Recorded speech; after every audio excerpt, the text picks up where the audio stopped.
thought that I was tripping when I said they make this stuff difficult. If I hit that button to turn it to the side before I fill in everything, then it doesn't come up. Don't nobody got time for that. I know I wasn't tripping. It took me a minute to figure out why I didn't like doing it. They make you go through a whole step that I feel like you shouldn't have to. In all honesty, I'm good. How are y'all? Y'all know God been tapped in. When I say that song that I played for y'all the other day is in my spirit, it's been on repeat. I haven't done a song like that in forever. And it is on my heart. It is on my speaker. I know the neighbors is probably tired of hearing it because I've been playing it all day and all night. I'm like, this is crazy. What does this mean? Hi, classy lady. I was thinking about you the other day.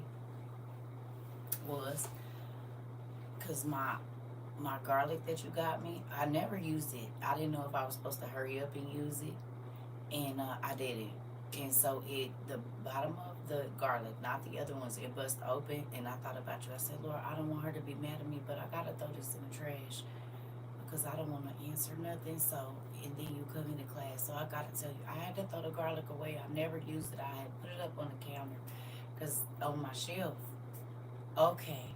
Okay. Because I'm like, man, I wanted to use it, but I was kind of trying to save it for later. But that might be a thing you have to use right away when it comes from another country. Because, baby, now the tomato paste, I'm going to go ahead and use that because it ain't bust open or nothing. And the chili, the powder, other stuff. No, you don't have to give me no more.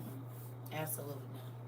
It's okay. I just wanted to tell you. Nicole, you came in right on time. You're the other person. I apologize for being grouchy last night to you. I should have just went to sleep and talked about it this morning. So, Nicole, you came right on in. I thought you was going to be over here. I apologize for being snappy at you and rolling my eyes. I had seen the movie before. I was describing it wrong, but I had seen it. And so I want to apologize to you openly because I was sleepy. And I was just trying to get out and say some stuff. So I want to apologize for taking that out on you, sis. Please forgive me. That was not right. I was sleepy and everything else, but that don't make it okay. So understand, I ask for you to forgive me for being snappy and rolling my eyes at you last night. Because I said, you is mean.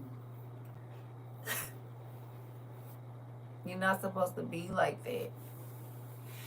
God is working on me, y'all. But I can be mean. I know that. Especially if I'm hungry or tired or irritated, I can be very mean. And I ask God to help me because I don't want to be mean. I love y'all for real. But sometimes, I don't know if it's menopause. I don't want to blame it on that. But baby, fire shoots from my feet. Like,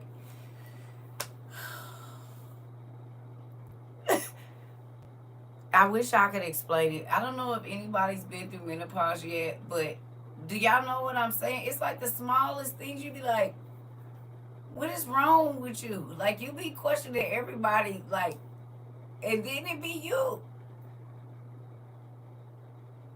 And then you gotta come back and say you sorry for emotions you didn't even want to have. The hell is going on around here? I don't even want to think mean, and mean be right here. You hear me? Like I have to stop myself from saying. And now I know because my mama was about this age when me and her was bumping heads, and she used to say some of the 0 to 103 seconds, girl. Okay, okay, I feel better. Not that it's okay, but because I'm like God. I'm normally pretty in control of my attitude and stuff. I could, but baby, the closer I get to 45, baby, I say when I tell you, I understand why older ladies be like, look, get it or don't, but move out my way. I think it's because we spend our 20s trying to, not offend people. We might have still been ourselves, but, 20s, you just trying to get, and then 30s, you get to being like, look, but you still kind of let people slide, baby. By 45, you be like, look, if you don't get away from me, I don't care what you do. Move over there, because you in my way. I don't care if I don't do nothing all day. You ain't about to be over here taking up my time. What do you want? It's like you can't let people just that BS button, babe. It don't exist. There's no gauge for it at all. There is no BS. I don't know if it changed when you get 50, where you just don't care. But baby, listen, I'm 73, and I do believe I still go through bitter. Listen, baby, you be trying to save people life. I see why I used to say stuff to my mama. When I tell you she would pop off, I'm like in combat, girl. Calm down, but I get it now. I get it. I understand. You'd be like, look, just go over there. And she was always by herself during that time. She wouldn't be bothered with nobody. She'll help them kids or do something with them kids. But other than that, baby, she didn't have no time for no drama. She was about to chop you in your throat for real. And I used to be like, this lady is crazy. And now I'm a crazy lady. Oh no, it gets worse. My aunts and her sisters are off the chain. Listen, sometimes you gotta give them what they ask for. I am whole. Listen, no. Wait till 50. Okay, I'm like, God, please help me. Please help me, because I be wanting to give people the business and be like, look, move over there. Don't call my phone. Don't talk to me. Just listen. Look, go away. You said, they'll say, just wait till you get older, baby. Listen, when they tell you, men too, whatever the old men, now unless it's some stupid stuff, but if they telling you about some stuff you done heard before, you better pay attention. They get to talking about your eyes at 40. I said, my eyes are going to be fine. 42, my eyes said, wait a minute, nigga, I can see a nigga. And now nigga be blinking trying to, what is going on? What is happening? Listen. I'm sorry to everybody I be mean to. Do y'all hear me? I'm sorry. I'm sorry if I roll my eyes at you. I'm sorry if I just stare at you like, why are you even typing? I'm sorry. I'm sorry. I'm sorry. I'm sorry. I'm not joking, because I know I can be mean. I know I can, and I'm working on it, y'all. But it's kind of hard a little bit right now because you said I forgive you. You know what? I asked my doctor how long. He said the rest of my life. We had it out. I'm trying to tell you. What in the world? You do, but it's okay. We know it's coming from a loving place. Yeah. Yeah. And sometimes I just be like, I don't know. I can't even lie to you and say what it is. I've never felt it before. So once I figure out what it is, I'll be able to tell y'all. But right now, I can't even explain what it is. Baby, I'm so emotional. I will cry either at any thoughts. Now, we gonna get to something here. But let me tell you this. Who's been journaling since you've been here? I don't care if it's on and off. Every once in a while, y'all know I don't do open doors. Have y'all been considering everything, not making no excuses for you, me, or anybody else? We understand. Yeah, but I'm apologizing. I don't have no problem with saying when I'm crazy or wrong. You hear me? Well, I done did something. I don't have no problem with it. Now, some people, they'll keep trying to trap you in situations to where you got to keep apologizing to them. Oh, no. I just won't be around you. I'm not about to do none of that stupid stuff. You want to keep causing chaos to make up or be friends, or I don't need drama to be your friend. I don't need drama to be. That ain't the kind of life I want to live. If I got to fight to be, no. Baby, go over there. That's the fight club over there. That's the argue about it over there. That's the. You always got an issue with something over there. Because you don't got to be here. You don't got to be around me. You don't got to talk to me. You don't got to call my phone or nothing. Why are you torturing yourself? If I'm such a horrible person, I'm going to say, I'm going to need you to not come. Don't come around people that you are just so irritated with. Why would you do that to yourself? Because I'm not going to be around nobody that irritate me. I promise you. Let this stomach get the moving wrong.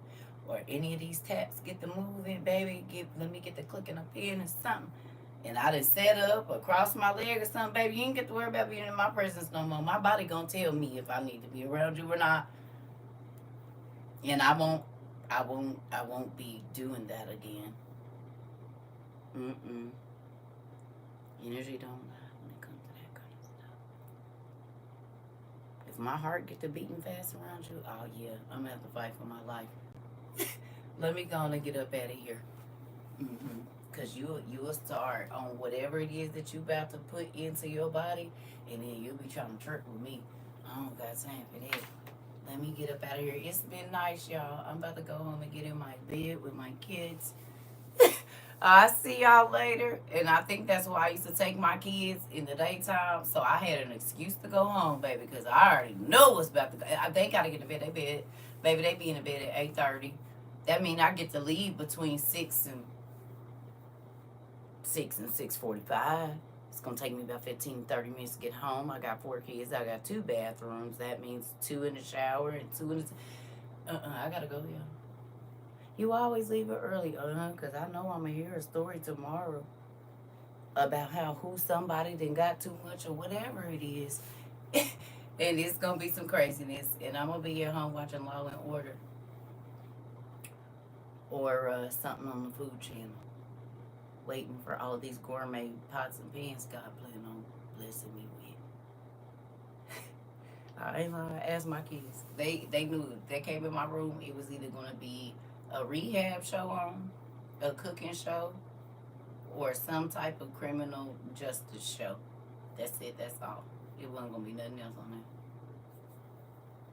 If it ain't teaching me how to do something, I don't plan on watching it or helping me understand. I don't want to put it in my face. I've noticed also, prophetic person, we deal with emotions and feel God's heart with the people. Yeah. Sometimes these emotions don't even be mine. Real life. Y'all know what happened to me today, and I'm grateful for it. I woke up and I saw some crazy stuff in my dreams, and it was like, whoa. So I woke up praying, but I know sometimes God will show you. He will show you family members, even though it's not your family members. You know what I mean? So I woke up praying for a man that was telling somebody how he was abused as a child, and a young lady in a dream. It was my relative, but it was a mama who was searching for her daughter, and she rolled up on her, and her daughter was on the corner. And the man that had her daughter on the corner pulled up, because in a dream it was me and a family member, right? But the mama, which was me in a dream, when I say she took off on him, and if you from the 90s, you know what he or she took off on him, me.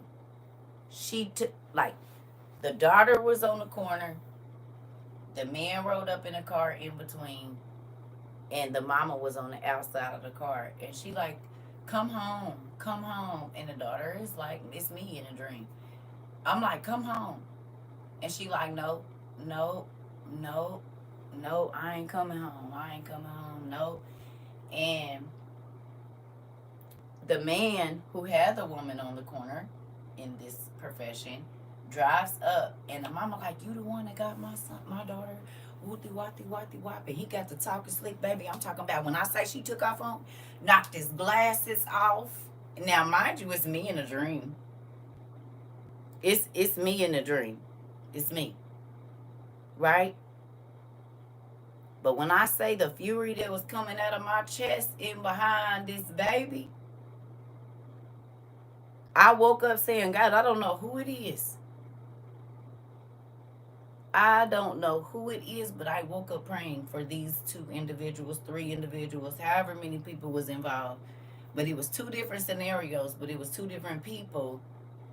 They're relatives. It's a brother and a daughter. You hear me? It's a brother and a daughter.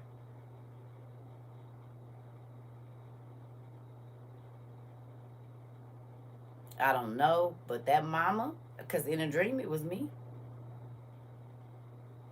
But when I tell you the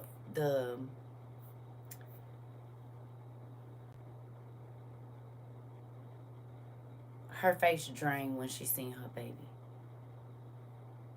Now it's me in a dream, but I know it don't have to be me. So I'm gonna say whoever this person is. The hurt when she seen her baby on the corner, like it's like knees buckling. And in a dream I'm like, you need to come home. You need to, like, come on, what is you doing? And she like, nah, I'm about to, you know what I mean? It's crazy. It was like a Cadillac or something. It was old school car, which is really crazy. It wasn't nothing like no new boy. It was like a box Chevy or something like that. It was something. It was more like an older Cadillac type car. But I just know it was like a square something. You know what I'm saying? And he looked dusty. He looked dusty. He looked like a dusty. And he didn't got in her head somehow or another, because he was a dusty. I can tell you that for sure. Because, baby, me, I was the mama. Baby, when I tell you I was, listen, about this baby, listen. And then I woke up because my daughter was calling me, right? And she's like, Mom, are you asleep? Yes. Thank you for waking me up. When I tell you I am always fighting in my sleep. That's probably why my hips and stuff be hurting. Because I be fighting whole battles in my sleep. I'm talking about the way hit the man head on the steering wheel, knocked his glasses off, was snatching him out. You know they got big long cars. Snatching him out the car. Baby, listen, about that child. I said, ooh. I woke up, I said, God, whoever it is, God bless him, Jesus. Because I felt all of that emotion. You hear me? I'm talking about first defeat,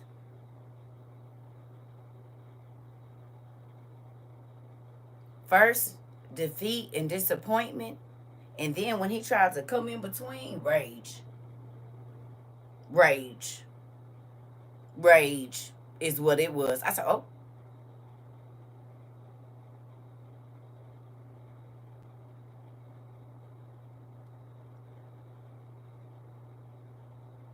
wow.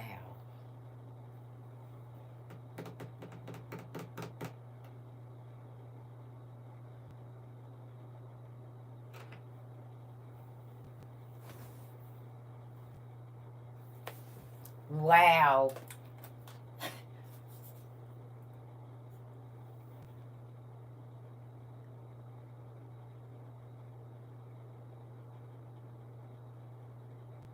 Y'all want to know? Wow. Right where y'all at, right in here with y'all. Wow. Hello. Think about this.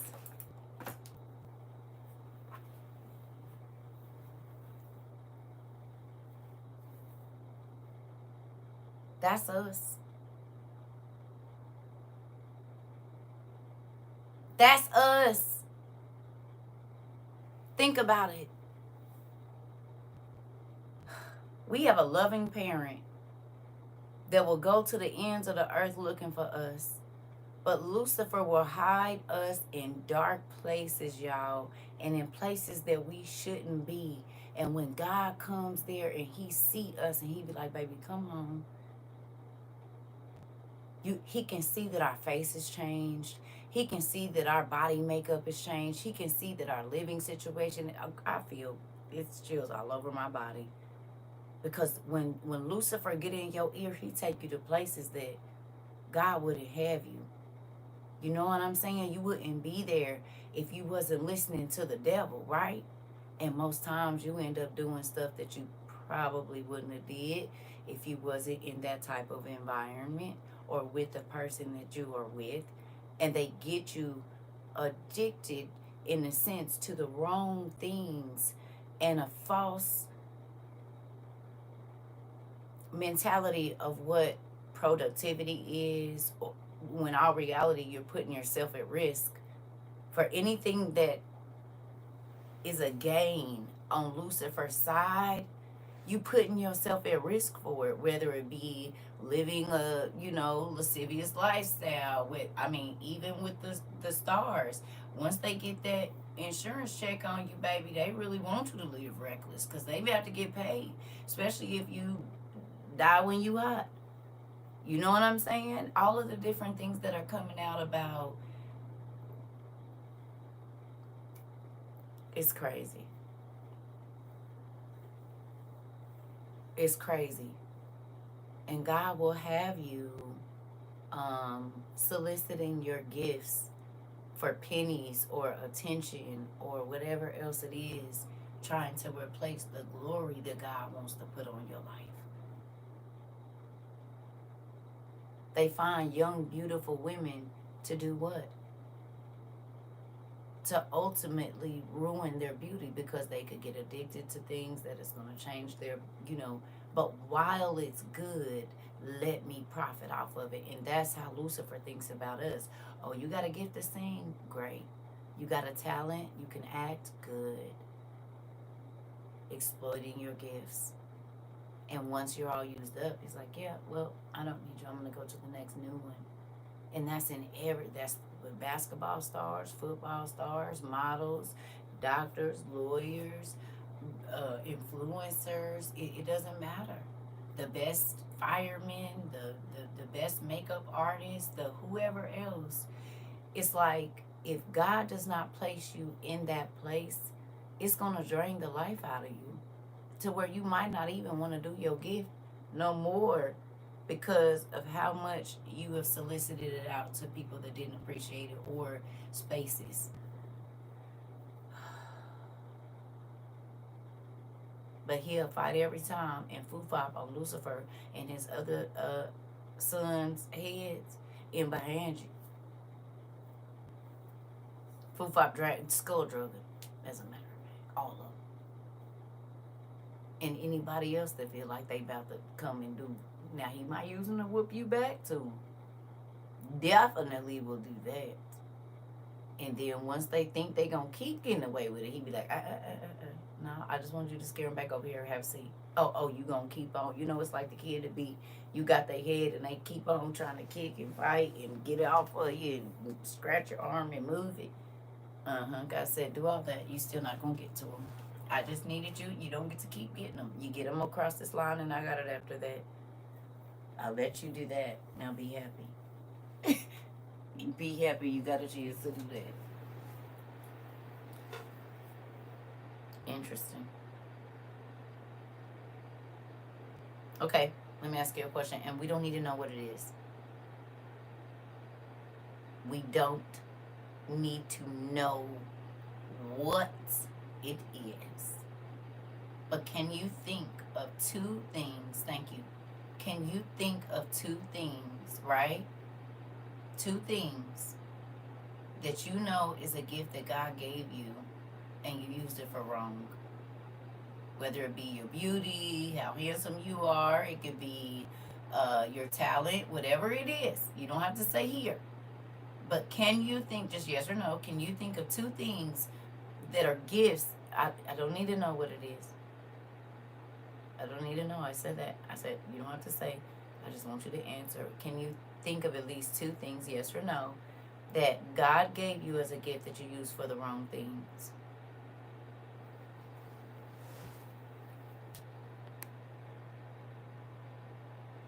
Yes. I need this convo, and a lot of people are hurting right now, and I feel people's emotions in God's heart. It's real. Okay.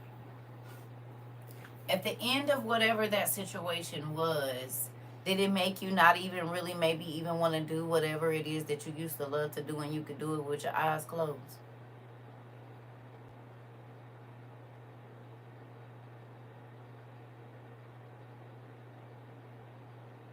Because you felt like whatever it was that you were doing, it wasn't valued.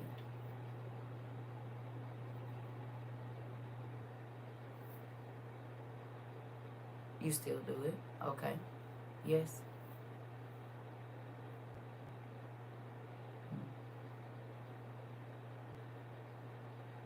I'll use hair for example. I got to the point, like, I don't want to do hair now. Because people don't appreciate it. Yeah. No. So I don't want to do hair. That's why I got locks. Because I don't have to have no combs, no brushes, no nothing in my house. I can't do what? I don't even got no curling irons. I'm sending them to the except for those Kazuras I showed y'all. It ain't gonna be nothing.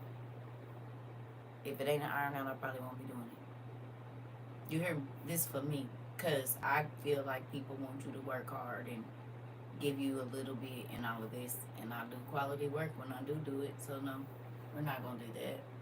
So I just rather not do it. Right? For real.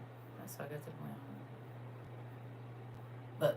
people made me feel like that. And I used to try to be cool with folks, but so that's a gift that I don't use anymore because no.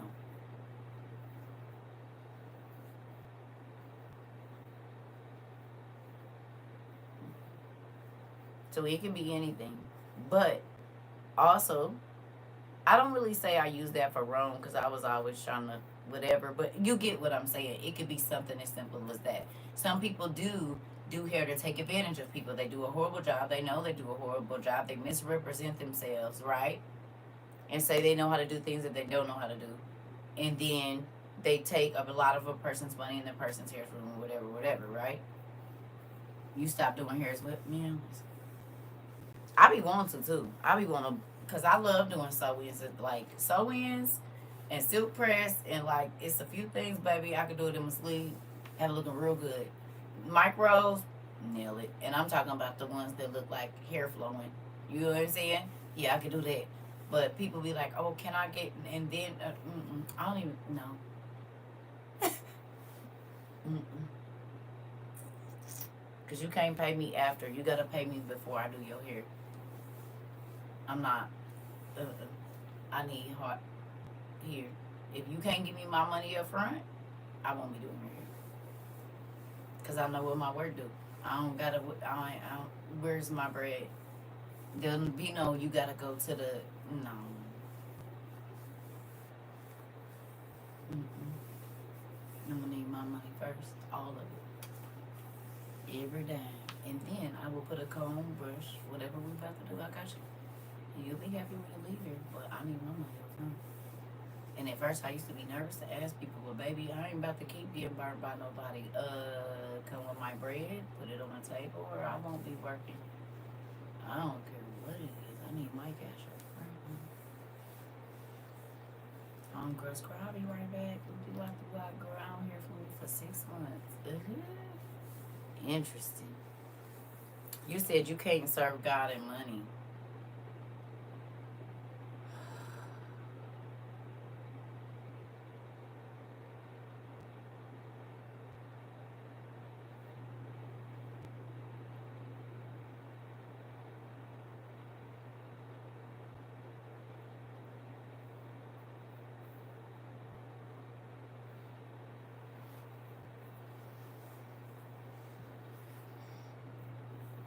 When you go to McDonald's, you gotta give them your card and then they give you your food. When you go to Wendy's, you gotta give them your card and then you get your food. Do you understand? When a person know what they getting, they gonna pay first because they understand its quality. This ain't got nothing to do with nothing. God gave me a gift.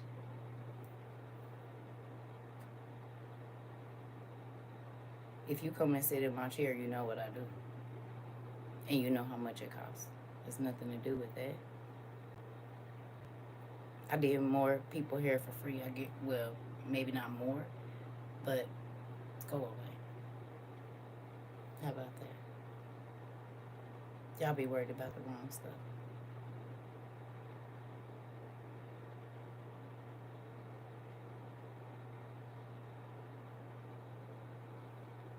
Oh, I don't need you to test my spirit.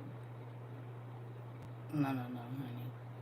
I don't need you to do that. I got 1,200 videos. You can go check them out. But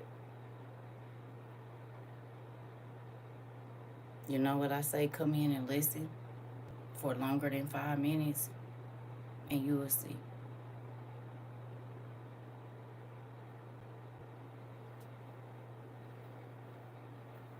Do you even know what we do here?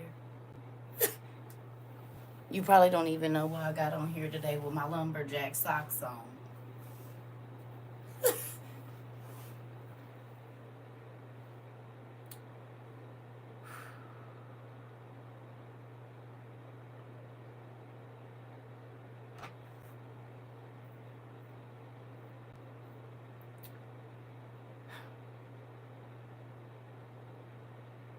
In all of our excitement yesterday, I forgot to give or figure out what I was going to do for the class, but I figured it out.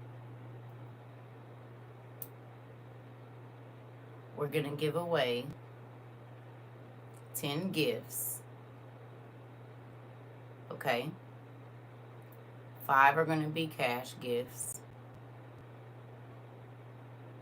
And 5 are going to be gifts that I want to send out to you that I know for a fact you will use. I'm not going to tell you what it is, but I think it'll be exciting. And y'all know we don't buy stuff that ain't valuable, not expensive, valuable. And so, there's some things I want to send out. So, it's going to be 5 and 5, okay? So, it's going to be 5 $50 gifts, right? As far as like, if the cash is that, it's going to be like a $50 either gift card or something that'll be sent to you. Probably a gift card be sent to you. And then, if you don't want the like cash gift, it's going to be a gift that I'm not going to tell you what it is, but you'll use it. And it can be very, very valuable very, very shortly. And it's not expensive, but it's valuable. Y'all know we don't do nothing but valuable stuff around here, right? Y'all hear me? So, if you have received a gift from WOIU in the last 12 months, if someone, like if you put somebody's name on something and they got something, please let's let some people that have never received nothing from us get some stuff, okay? Y'all know I be trying to make it fair. So if you've gotten anything from us in the last 12 months, you said, I don't care if it comes from Google, I want it and can use it. It's, yeah. Right. Well, so, there, okay. Y'all hear me? Just hold on. Wait a minute. Just, can you let me? Okay, we might do more, but just give me a second. Okay? Just give me a second. Just give me a second. We might do more, but I just want to do this. Okay? Just give me a second.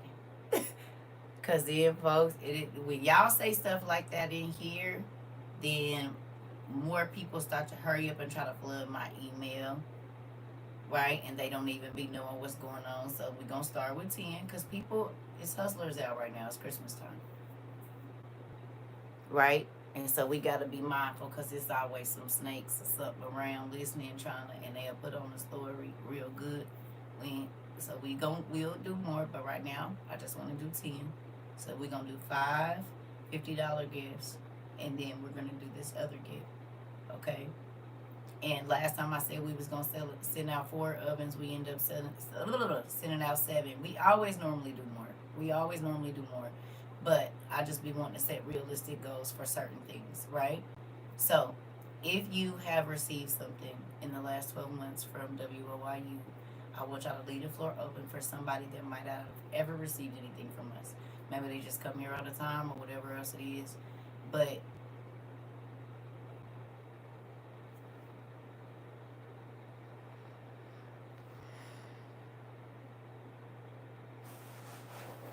it's a new year. Let me get this out real quick. I forgot. I gotta start doing this once a week because I be forgetting. We be having new people and stuff. So I don't be wanting to. I just talked about that. Okay, so I need everybody that hasn't screenshotted this to screenshot this shirt really quickly and read it. Please screenshot this. These are the class rules. You'll need to know them.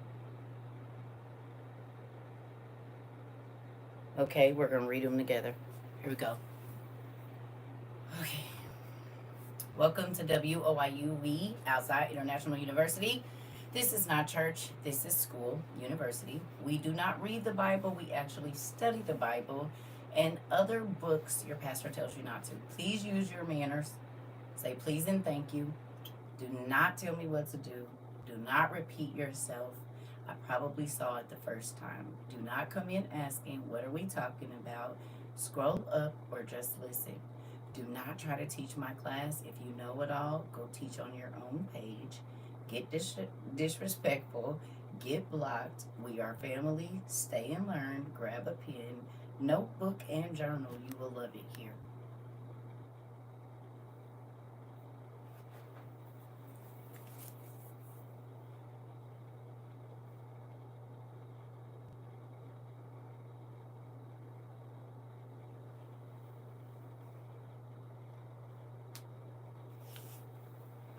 Okay. Because some people might not know if that's unfair for them to get eyes and stuff rolled at them and they don't know the rules. You have to tell people the rules.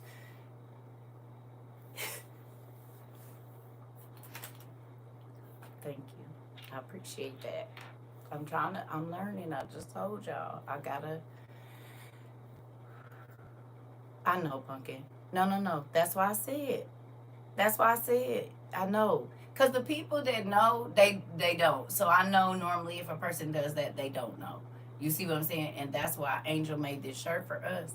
Because they got tired of me being mean to people. And I got tired of being mean to people that didn't even know. I didn't know if you had been here or not. Some people used to just come in and same question, girl, trying to get on my every last nerve. Because they heard me say I don't like repeating myself. So they'll wait. Like I don't pick up on spirits too. And so then we had to get this together. So I didn't have to get out here irritated every day. So I know normally when a person says that they're new. You know what I mean? So there you go. I normally just ask people come in, sit for a minute. You'll know within a few minutes, right? Because sometimes I might be getting ready to put something down and I stop and see that and it leave. It leave. So back to what I was saying.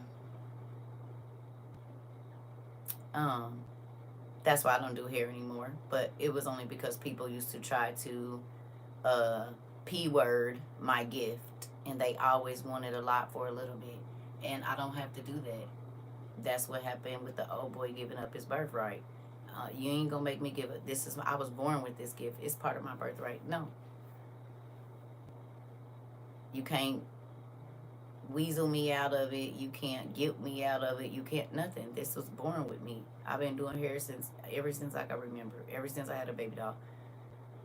And God allowed me to go to school and get different things. And when you know your value, you don't settle for that. It's not about, oh, I gotta have top dollar. Because a lot of times I cut people deals when I do their hair. But you do not get to decide what you pay me or when you pay me. Does that make sense? And I used to try to be like, oh, okay, you know, be like, oh, I'm on hard times. And then I see you going on vacation. Oh, baby, come with my bread. Come with my bread. You one of them. And so, no, you don't get to, no. This is my birthright. These gifts that I was born with, whatever it is, that's part of my birthright. God gave them to me that I was born with them. The stuff you do with your eyes closed, you're just good at it, whether you like doing it or not, and you can just do it. That's part of your birthright. Those are the gifts that God put down on the inside of you, and people, the devil will use it up until you don't even like doing it no more. You might, do line service, and they always say, oh, yeah, I'm going to pay you. Can you come? I got a party coming. Then you don't hear from, like, it could be whatever you do well. I'm going to use that. You don't get to decide when and what you pay me. I do. Yeah. But my family is the one that told me. I ain't even going to lie to you. Because I go out of town on vacation and everybody be mad because I don't want to sit there and do haircuts and color and do. I'm not about to be pressing everybody. I'm on vacation. And how much money do we have? Oh, well, okay. Because, baby, no. I didn't come in town to do no hair. I came to visit, eat, laugh, talk about when we was kids, and get on to my next destination. Like, I'm not about to be here doing hair. Crazy. I used to be like, nigga, I did not come here to do no hair. I came to turn up. Yeah, how much money do we have? Because we want me to work on my vacation. How much money everybody that got together and lined up how they about to get their hair done. I was trying to figure out how big the pocket is. the purse that everybody did. Because everybody put their ideas into what I was going to be doing. But nobody thought about what that time was going to cost. I already knew you was about to go over there and oh, okay, so y'all done playing my time, but y'all ain't playing my pay. Well, let's not do that. Let's not do that. We done collectively got together and playing my time. We need to be putting a collection plate together. You hear me? We need to be putting the... And y'all know I don't ask for no money, but when you get ready to start thinking you got to be planning what I'm going to do. Oh, so this is a paid job is what you telling me. That's what you said? Oh, okay. Because don't nobody plan my time but me, and I decide if I'm going to do it for free or not. You do not get to decide that for me. And that's anything. Doing nails, doing your feet, whatever. If I'm going to help you with move, whatever, I decide if I'm going to charge you to help you move or not. You don't get the... I figured I'd give you... You figured you would give me...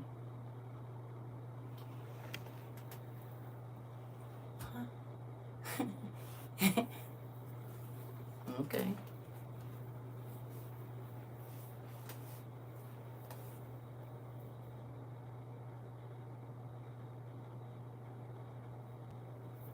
Let's get to reading what we was gonna read. My time is priceless and precious. I'm trying to tell you. You hear me? Listen. You gotta be straight with people because your time is worth a lot more than money. I'm trying to tell you, but if I'm doing something for some money, you don't get to short me for it. You don't get to tell me how much I'm worth. You hear me? You do not get to tell me how much my time is worth. So if I'm doing your hair, if I'm doing your makeup, if I set up a price, you don't get to haggle me with that. No, I charge what I feel like I'm worth per hour. You understand what I'm saying? That's why I don't... That could even be with jobs. Every time you ask for a raise, they tell you why you can't have one, but they asking you to stay every other night 2 extra hours to help them out. But hold on, I can't get no extra days off. I get wrote up every time I'm not working. Like, where is the meet in the middle? Am I wrong? Your boss will ask you to do 1,000 different things extra for them. Watch out so they can leave early to go to their kids' soccer practice, football game, go on vacation, baby. But then you be needing to go to the hospital with your baby, and they be talking about, well, this is going to go against your attendance. You said, yep, main reason I took a pay cut. Come on, nephew. Why you think auntie started doing hair at home and just have whatever God had for me to do? That's what I started doing, because, nah. You ain't about to keep... No. God gave me some other gifts. This ain't my only one. I know you didn't think this all I know how to do. It's one of the many. And I don't care about doing nothing that people deem... Baby, bread is bread. You hear me? A crouton is a crouton. What you didn't say. $10 is always better than a $0. $12 is better than a 0. 15 is better than 0. I don't know where y'all be. I ain't. But how much you making the hour right now?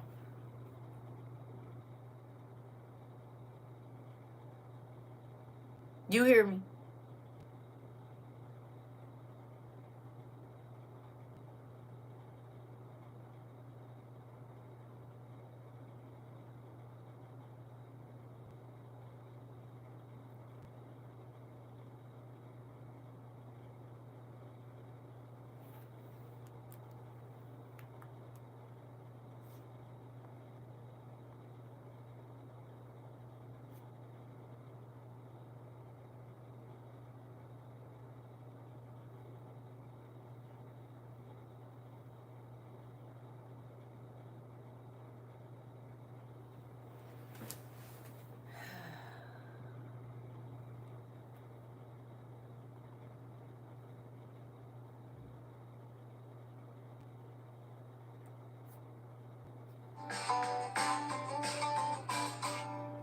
Shoot fly, don't bother me.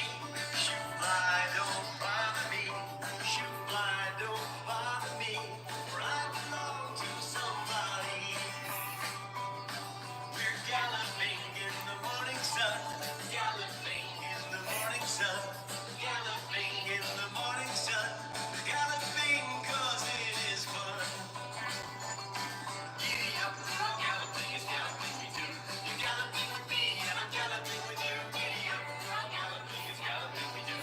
You're galloping with me and I'm galloping with you. Shoot fly, don't bother me. Shoot fly, don't bother me. Shoot fly, don't bother me.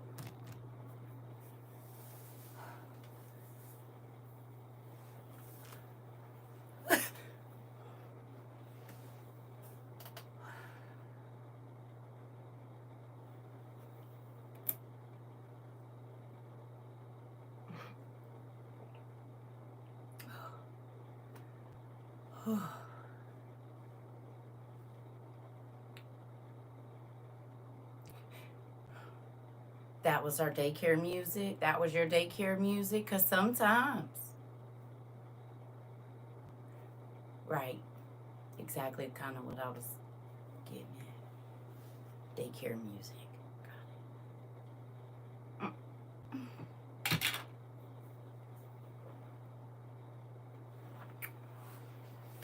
That was nice. Y'all wasn't expecting that. Tell the truth. It's another side. It is. I got a. That was good.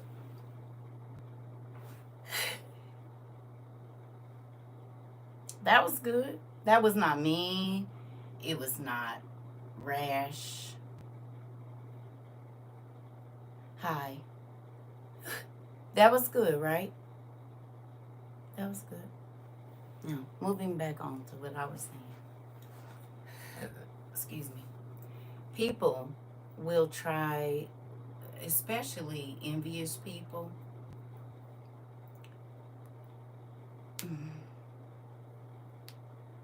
they always worry about the wrong things. I don't got time to watch nobody. I was going to say earlier,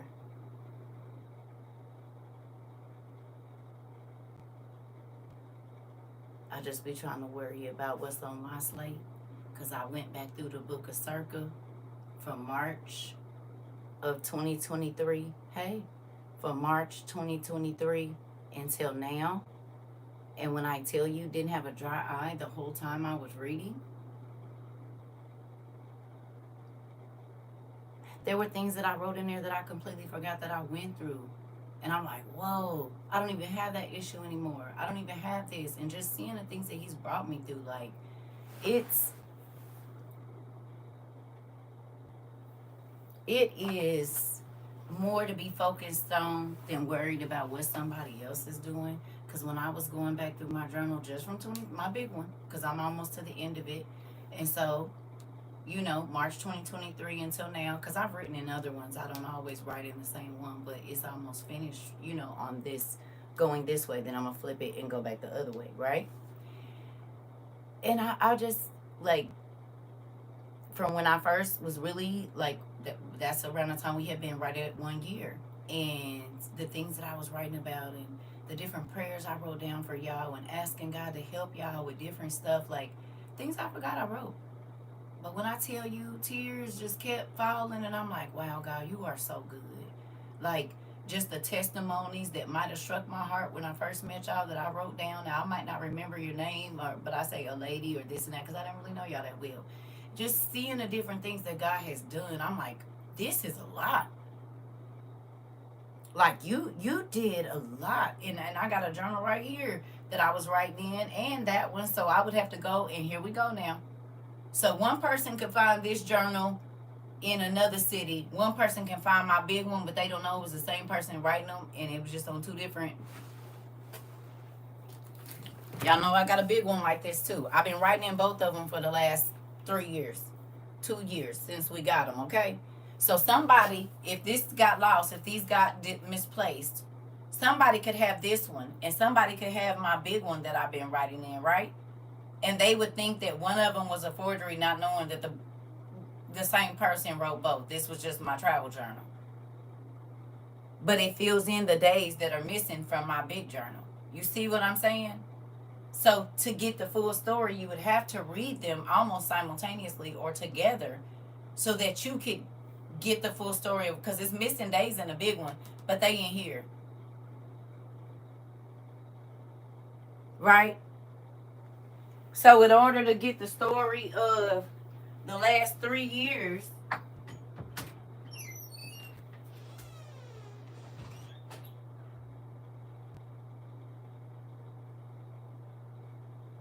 I think I got one more I was writing into, but we gonna say for the most part, it's been these two.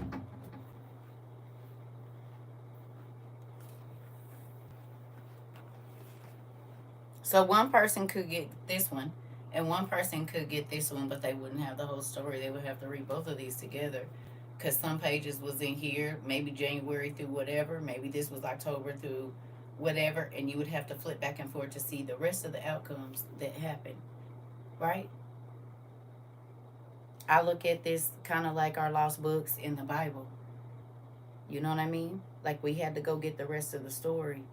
But if these are separated, each of them could say, "Oh, this is the only one," or "No, that one's a forgery," because blah blah blah blah blah blah blah. No, they both go together to finish the story. You know. So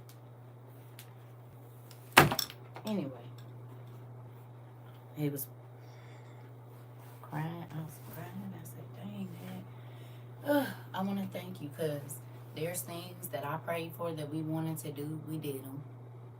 Then maybe I didn't even say nothing, or maybe it was an idea I wrote down when we first started this, when I was just thinking of things." And to go back and look and see, we did like all of it. Pretty much everything, as far as like the things I would say, God, I would, if there was a disaster, or if there was this or that, different things, right? Now, when He led us to, because we couldn't, do everything, but the ones that He led us to do, like just the things that God did through us, helping people and being able to do certain things and stuff like that. So, and I know times are harder now, so then things are different. I'll say that. You know what I'm saying? But also, like, even still, we're able to do. You know what I mean? And I'm grateful for that. Like, there are people all around this country that have been blessed by y'all kindness and by us, being able to do different things. And it might not have been a lot to society, like a big car or anything like that, but it was their miracle that they needed for that month or that week or that day or whatever it was. And it don't have to be a big miracle to you, but if you in a situation and some random person, or however it works, you can get help in the time that you need it. You know what I mean? Like, you ain't gotta wait and be, you know what I'm saying? So, I don't know.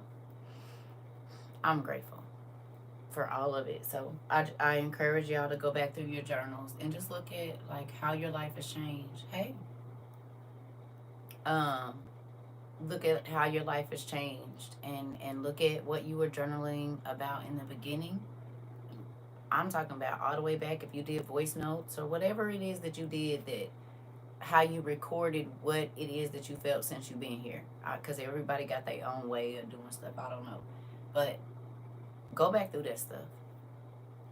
Go back through it, because it'll show you how good God has been, how many questions He answered, how many different things He showed you. Because if you looking around and it looks different from how your life used to look 3 years ago, then there were extractions that needed to happen. There were replacements that needed to happen. There were all of these different changes that had to happen for you to be where you are right now. Whether that's peaceful, whether it's not as angry, or whatever else it is that you have going. Maybe your value for yourself has raised up a little bit or a lot, or whatever else it is.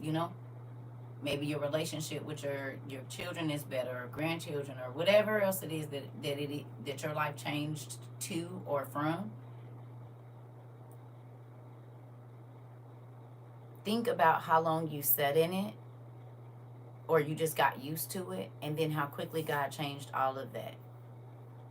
It didn't take him long, and the time flew by to where you probably didn't even realize, because you were so focused on working on yourself, learning this, looking into these things, that you didn't even realize that you were just putting all this good food in yourself, and things were falling off because there were other things that became more important, like studies or whatever else it is that you used um, to change what's going on. Is that a better understanding of things? It's a real thing. Because think about it. When you put a lot of stuff into you that makes you irritated, you be irritated. You know what I mean? But now you all, to read most times it needs to be quiet or kind of quiet. And then you're focused. So then that's calming your breathing. That's, it's all these different things. If you're researching things and it makes you excited every time you learn something, then those are different hormones that are being released in your body because you're happy and, excited and all of these different things. So there should be changes in your body too. What they say, depression hurts, but if you laugh and all of those things and cry happy tears, it makes you feel lighter, all of these different things. So being a part of something where you can release and be filled up is good in a number of ways. In a number of ways. Being able to identify with other people that have maybe had the same failures you had, but they tell you, oh, but after this time, it wasn't, oh, I got sanctified and I never did nothing. Nah, I messed up 1,000 times. But on 1,001 time, let me tell you what God did for me. And I ain't went back since then. Don't give up. Keep going. Get back up. Not keep running to sin. Now try to avoid it. I'm going to tell you what I did to help do this and that. Like, that's a different feel from, I don't know, the rest of it is what I'm going to say. From the rest of it. Because hopefully here you are getting authentic change and you just not change. Because can't nobody see you but you. Y'all can see me, but I can't see y'all. Right? Y'all feel like I can sometimes, I think, but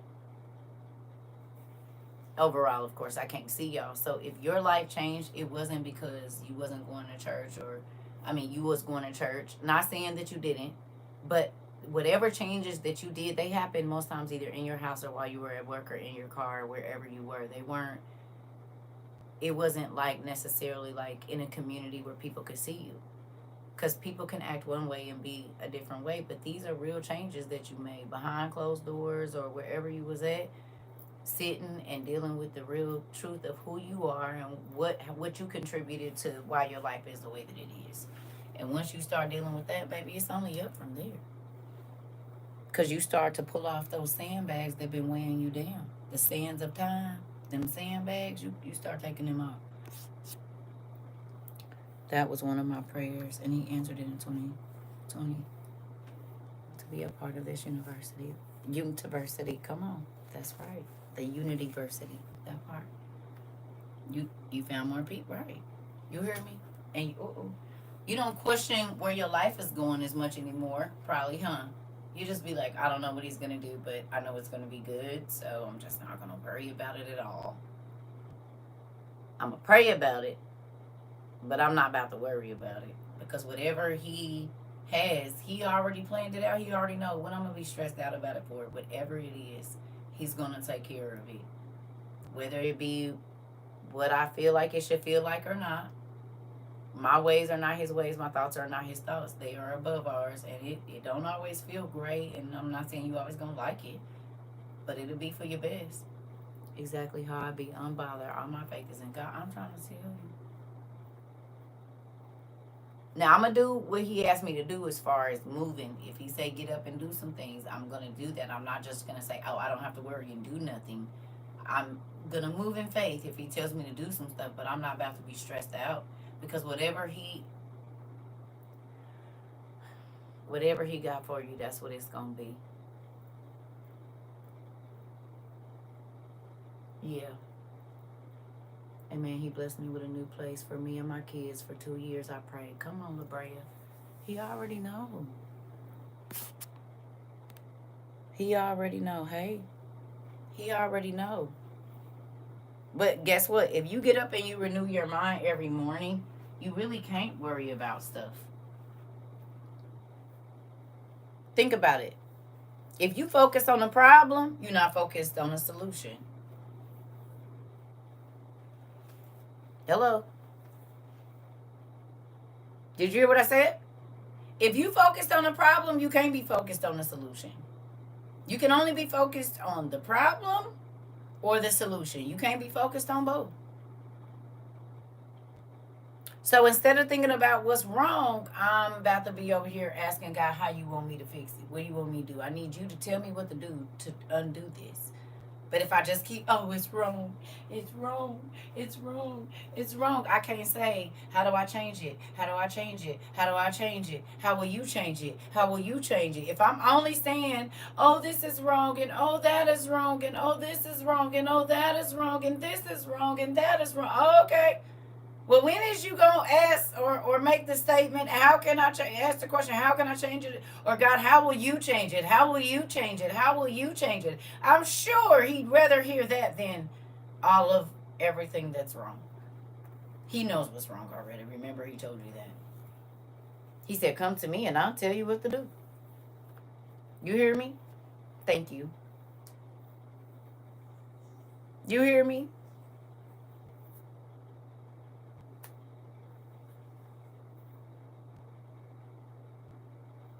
If you always only rehearsing what's wrong, what do you expect to get?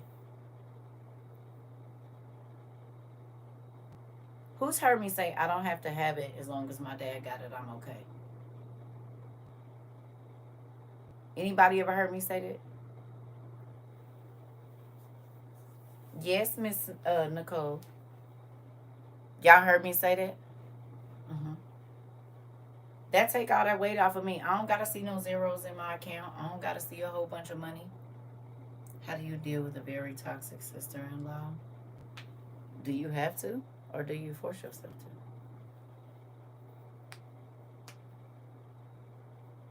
Do you make yourself deal with her? What do you do with people at your job that get on your nerves? You gotta go to work.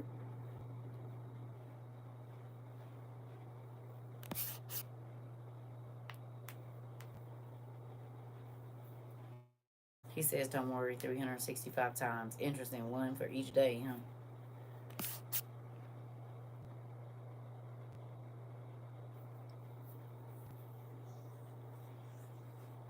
All I'm going to say is this.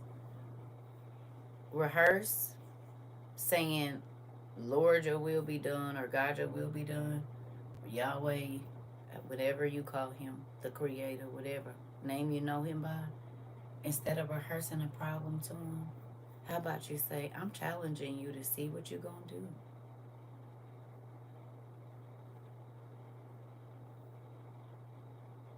This is the problem. And then right under there, I'm challenging you to see what you will do. You said you big. You said you great. I want to see it. What you think? What you think that do to God? He's like, oh shoot. Is you calling me out?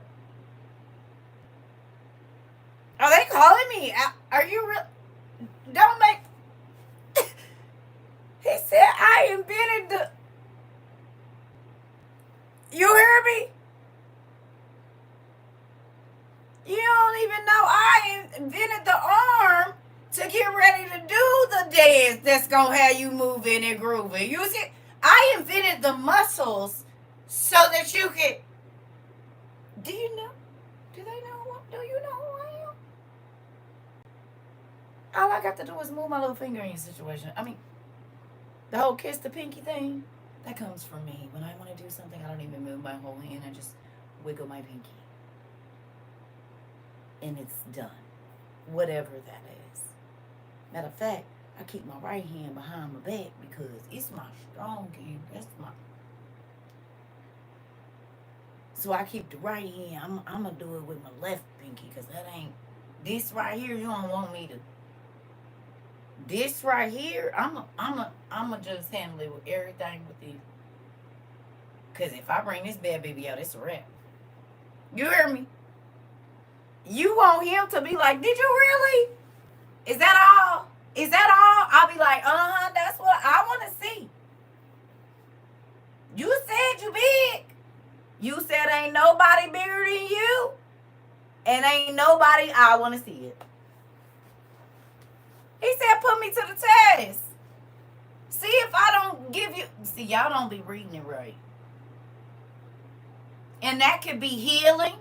That could be whatever it is that you need, baby. Strength, whatever. He tell you, put me to the test to see if I won't do what I say I'm going to do.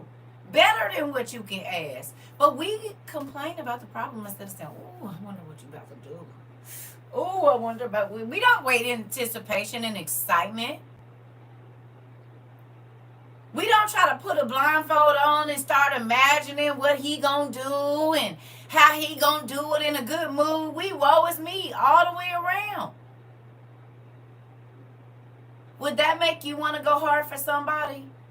If you ain't never let them down, and then you get there on the 150th time and they be like, I didn't know if you was going to come. Is you going to say that every day? What day haven't I came? Even on my days off, I show up. Is you going to say that every day and I show up every day? You don't even have to call me. Sometimes I'm sitting out here waiting on you. What is you talking about? I don't want to hear that no more. You already know I'm going to show up. Every day you going to get in this car and say, I didn't know if you was going to show up or not. That's what we do to God.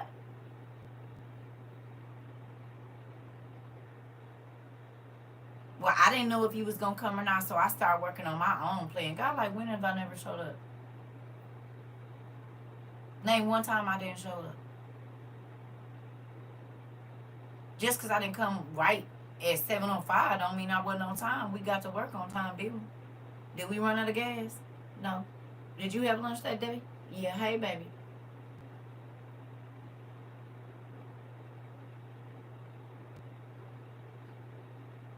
You already know he's going to be outside. So you're going to get in the car every single time and say, I didn't know if he was going to show up. When he ain't never not showed up in the whole 150 days he said he was going to be there. Just make it make sense. To my cuz, told my cuz stop saying it's something happening all the time in her life.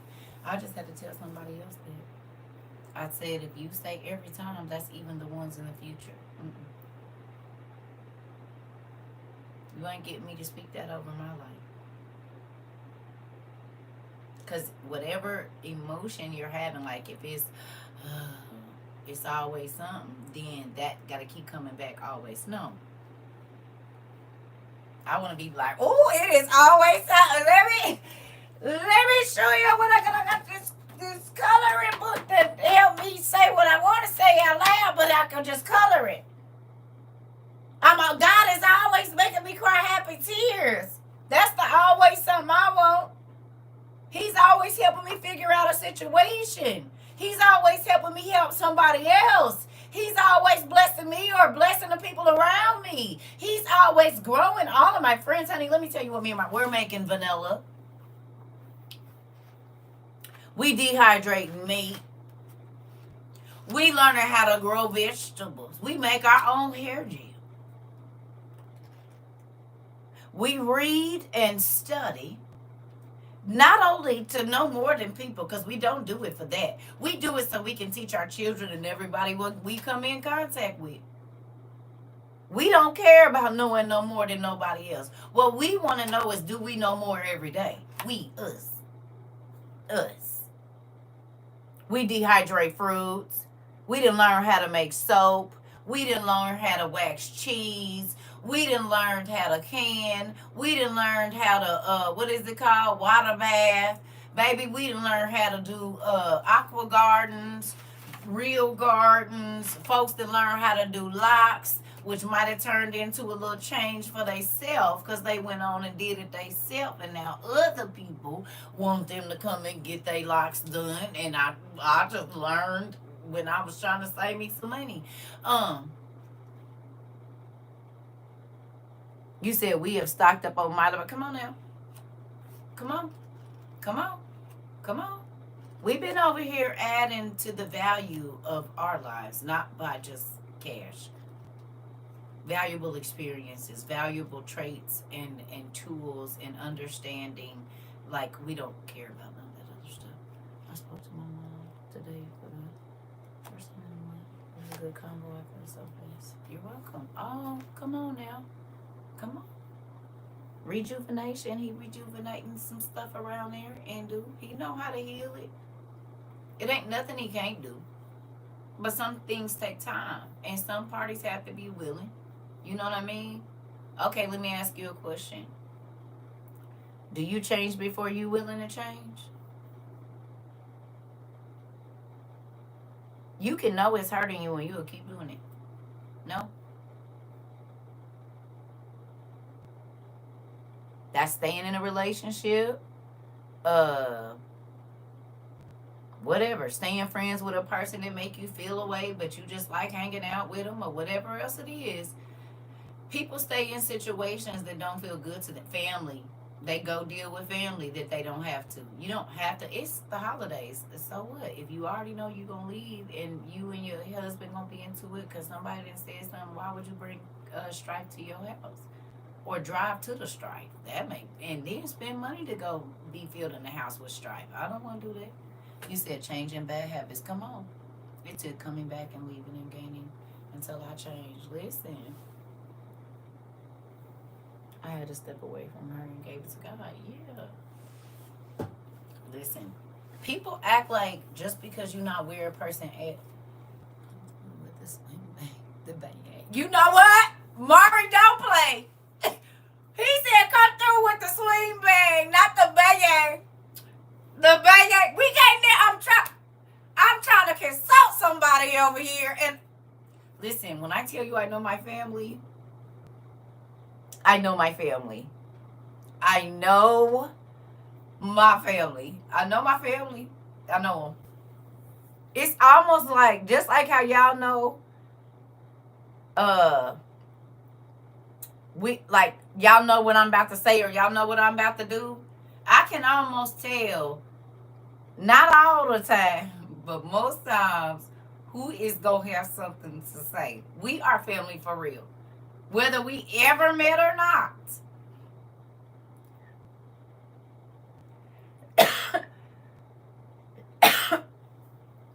I can almost tell if I wear a certain color, who's gonna say, because I pretty much wear all the same colors. But if I wear it in a different form, I pretty much know who's gonna say, we are family for real. Listen, you said Web swings my seat. Come on. He said Web swings my seat. Come on, Mari. I'm swinging with you. Yes. Excuse me. You said what? Excuse me. It's all over the news. So anyway, what was I saying? I love our family too. Y'all, we almost been family 3 years. We've been around here. We've been around here. Thank you. We've been around here. We made it. We did. Because we all know the magic number. We all know the magic number.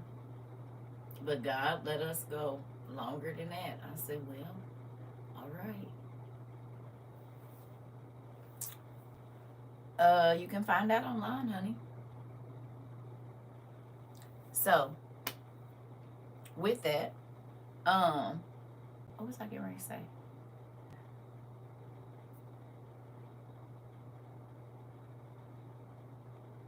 Oh, okay. Five people. We just gonna start out with 10, y'all. We gonna do 5. Well, I said it already, but to people. Interesting. Okay. 5 people. We're gonna do a $50 financial gift, and then we're doing 5 surprise gifts. And so if you want the surprise gift, I need you just put your Cash App. If you want the gift, the surprise gift, put your excuse me, your address and your name, and then your TikTok name too. I need your TikTok name or your YouTube name, your real name and your address, okay? To Tat Not Place, and that is for the surprise gift. But I'm asking if you received something, or if you asked that we send someone else something this year, like we just did the buckets. If you requested for somebody to get a bucket, or you received something from us, we want to open up the floor for people that haven't. Okay, you hear me? Now, if you requested and you didn't get anything, okay, okay, and then we're gonna do five $50 uh cash apps, probably is what we're gonna do. But for that, I need your name, your YouTube name, either your YouTube name, your TikTok name, and then your real name and your cash app. Okay, y'all hear me? And I want to do this today, so if you take the surprise gift, it'll be shipped out to your house. If you take the what's the name, I'm gonna send those today. And those three things, like, that has to be in there. I'm going to the next person. Okay, because I want to not do this, and we might do something for, yeah. But that's only if you've never received, like, if in this 12 months, if you haven't received anything from us, because I want to be fair. Okay. Okay. Make sure you're spelling your address and grammar is right. Come on now. No, no, we might do another one here in a minute, y'all. Just hold on, cause again, there are scammers out here, and so we just gonna give. No, I don't right now. But we're gonna do this 10, and then we might do more. Normally, I say a number, and we always do more, y'all. I just might not say it, but we all, like I told y'all, we was gonna send out 4, we sent out 7, and we sent out more buckets, and got 2 more buckets to do. So just give me a minute. We gonna do it, cause we might do another one right before New Year's, or something like that. I just want to see how this works, and then we'll see if we do more or not. Okay, y'all got me? You hear me? Hello, y'all hear me?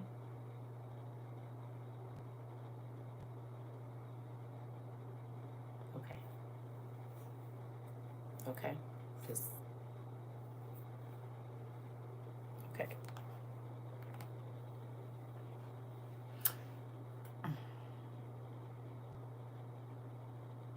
Can I tell y'all something? Can I tell y'all something really? Please. Because this been kind of on my heart to kind of explain some things to y'all. Okay. Okay. Here we go.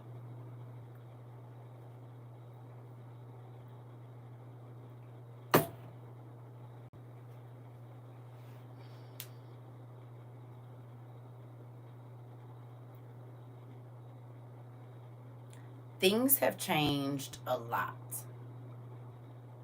right? Things have changed a lot, okay?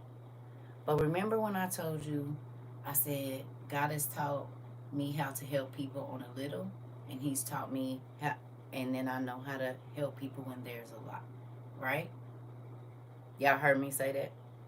So no matter what the donations are every single month, whether they're a little or a lot, God still blesses us to do what we're going to do, okay? Also, as a, I don't want to say a leader. I don't like saying that. I'm going to say as the dean of this school, okay? Sometimes when God is putting something down in my spirit, like um, they need to hold on to certain things, or just when He says type stuff, you know what I mean? Because we don't know what we're getting ready to experience. Okay? We don't know what we're getting ready to experience. And so I know that it's hard right now for a lot of people. And I don't be wanting people to feel guilty, or you know what I'm saying, because some people can't give like they used to. And so that's why certain times y'all see me say no, no, that's okay, because I know people are struggling. I know people can barely buy food. I know people can barely do a lot of different things right now. You see what I'm saying? So, oh, you say every time I hop on your live, I hear exactly what I needed to hear in the moment. I love you, T. I love TT. Love you too, baby. TT, love you too. Good job. I don't know what I said, but you hear what I'm saying? So it's a reason why, like, when a lot of different things have been happening, if y'all notice, for about the past 3 or 4 months, when things happen, we ain't jumping to do stuff. But God also, like, people was mad at me about a certain situation, but exactly what I told y'all God was telling me is exactly what was all over the news too, that a lot of that stuff was not getting to the people, and they still don't have it, but it was sent. So what good? And he told me, and people's like, oh no, blah blah blah. Okay, no, but look it, all of them people are still staying. They got whole warehouses that is locked up with everything that Americans sent and people from other countries and whatever donated, and these people still don't have it. Are we wrong? Am I wrong? And I told y'all that. God told me that they wasn't gonna get it. Most of the stuff that was gonna be sitting down there, they was not gonna get it. And that is exactly what those people are saying. The generators, the this, the that, a lot of that stuff is locked up in all kind of places.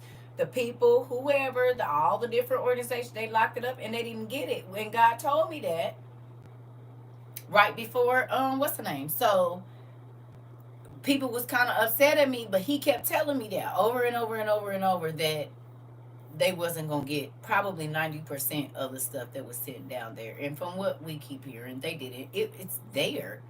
They just don't have access to it. Do you understand? And so people was like, oh, Circa. And I was like, we gonna wait. I don't know why. God keeps telling me this, that, and the other. And I don't always understand. But if God tell me to do something, y'all already know I be on it. I do it. You see what I'm saying? But I also know that people are struggling. So I don't know everybody's financial situation. The people that give, we just do what we can with it. Does that make sense? Y'all hear me? The people that are able to give, we use it to bless people still. Whether the amounts are the same like they used to be or not, what God gives us, we work with it. Okay? But I also know that it's a lot of people that are not ready for these things that are coming. So I don't really be, you know what I'm saying? Like, it's not that I don't want to help a lot of other people or do that, but I also want to make sure that our community is okay too. Does that make sense? Because I know a lot of y'all was slacking when Auntie was telling y'all in different things. Y'all wasn't doing it. And then we gonna be honest, y'all wasn't. And not that God can't bless us, because we're still doing things, but I also want y'all to be responsible. Do you hear me? Because we've proven to God that we will give. We've proven to God that we come together, but He also wants us to be responsible. Do you hear me? So that's why sometimes when people just jump at that, I'm like, wait a minute. Some people don't even have, they ain't even got 6 months worth of food. You have to adjust things for the time. Does that make sense? We ain't changed our rules any. I still don't get on here asking for no money, no cash app, nothing, right? But how life was in 2022, life is not like that anymore, is it?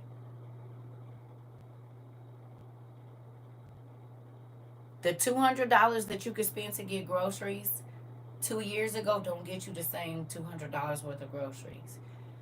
So then, if that is the case, then sometimes you have to adjust things. So you're still doing the same thing, but you're not doing it at the same level maybe as much. Do you get what I'm saying? And some people, if they ain't doing it at that same, and if it ain't the same, they start trying to scramble and try to keep it there. God, whatever you send, we're going to use that to bless people, whatever that amount is. Do you understand? I'm not about to start scrambling and doing this and doing that, trying to keep nothing. No, Dad, we've gone on a system of whatever come in, that's what we're gonna use. And we still on that system 3 years later. And I still don't have to get up here and ask for no money and all of those things. We get to help people, we get to send things out, we get to bless people. So right now, yes, we need to do a lot of things. But I also want to make sure that you all are getting what you need. Does that make sense? Because it's important for you to help, but it's also important for you to be responsible. And go to my website. Go to my website, y'all, because I'm trying to talk. Go to my website. All the information is there. And it's myname.com.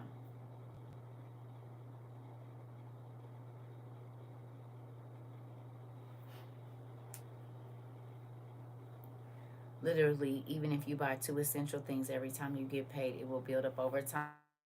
Hey, tell them, Niecy Pooh. Tell them, Niecy Pooh. Tell them. I'm going to be quiet. You just tell them. Here. You tell them. You said literally, even if you buy 2 essential things every time you get paid, it'll build up. Your tools and fuels. Tell them. Auntie ain't even going to say nothing. I'm going to tell them. She want to tell you something.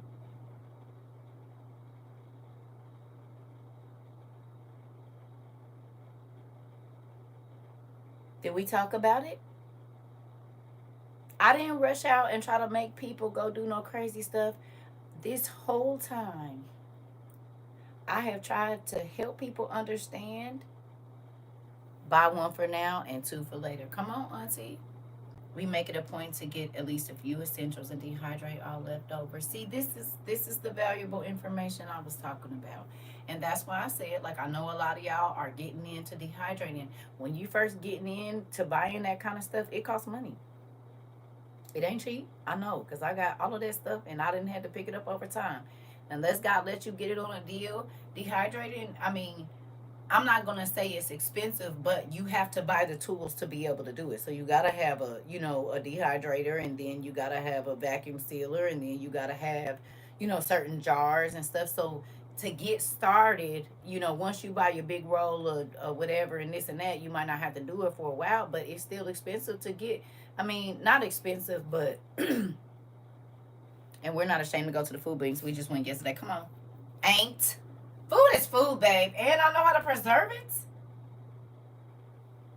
Baby, I had them last little beans in there and I was like, Lord, I don't want to waste them. I went and learned how to make the what you call it?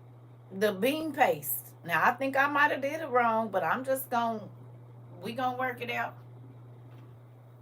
On my way to the pantry now. It's Christmas Eve. Ollie's has dehydrators for $35. Come on. Preserve and conserve. Come on. That big old thing of onions I told y'all cutting off all them, they still in there. They didn't dry it out. I left them in that thing and they're just like air dried, the green onions, but all the roots is good. So here in a minute, I'm about to find me something that I can put outside. I'm probably gonna just put it in one of my little bags out there, and like y'all said, put a plastic bag over it and let them onions be growing out on this balcony. It's a good 30 of them.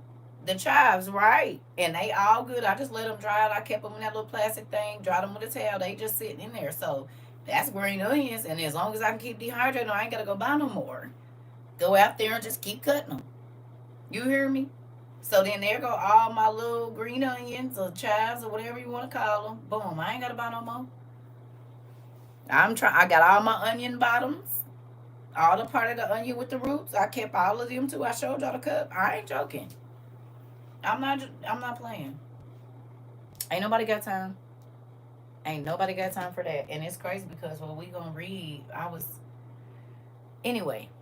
we're going to read here in a minute. I'm about to go run to the restroom and then we'll start. But listen, to all of you that helped, and we are going to do some more stuff, y'all. But y'all got to think, I shipped out all that stuff. And so, you know, just trying to make sure that y'all got what y'all need.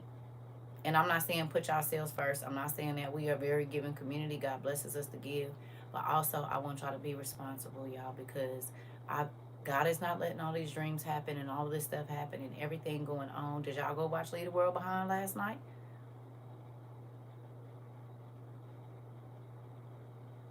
Huh? Did y'all go watch it?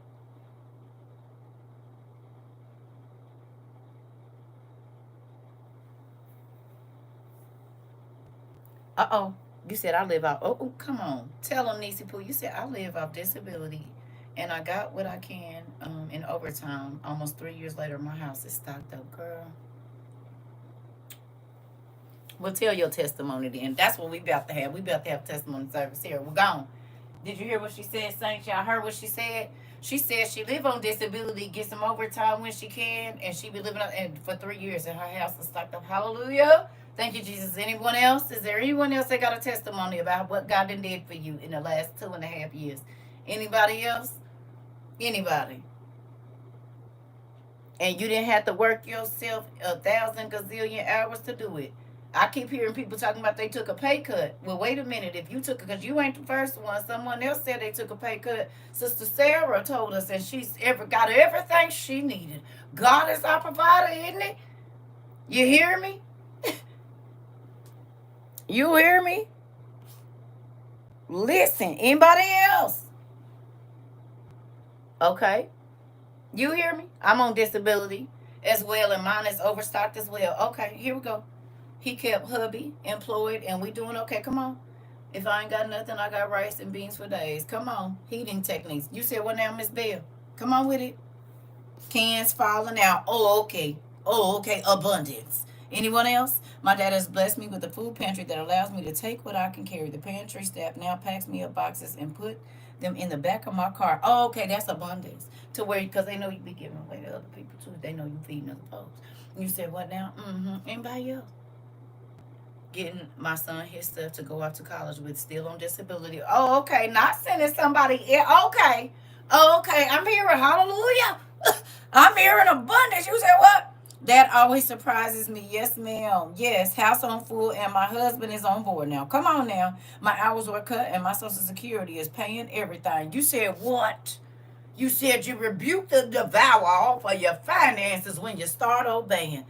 Mm-mm. It said obedience is better than sacrifice. Ain't that what it said?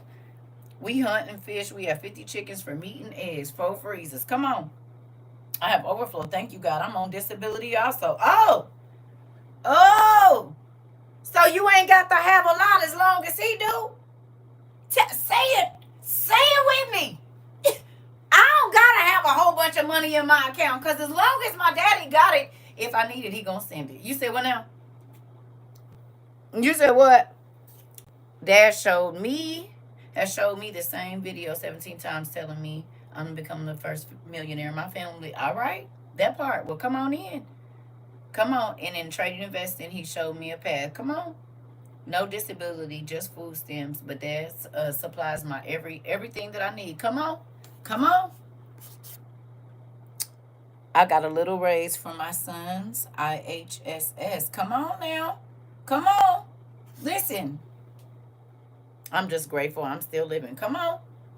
Come on. Even when I had a little, I had a lot. I'm trying to tell you. Listen.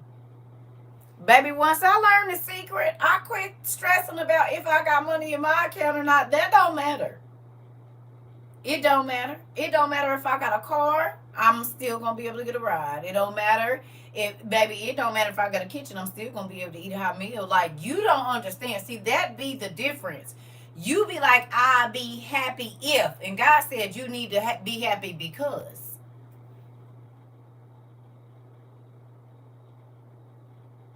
You can even think that you want to eat today. You don't even have to be allowed to do that.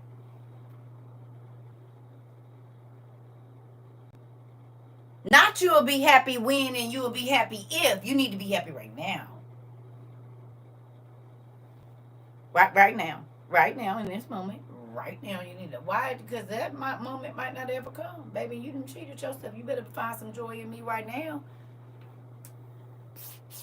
Today, no disability or food stamps, just able to live on during surveys, and Dad made a way, for me to stock up and supply my everyday needs. I just be wanting to see, do y'all be seeing the miracles?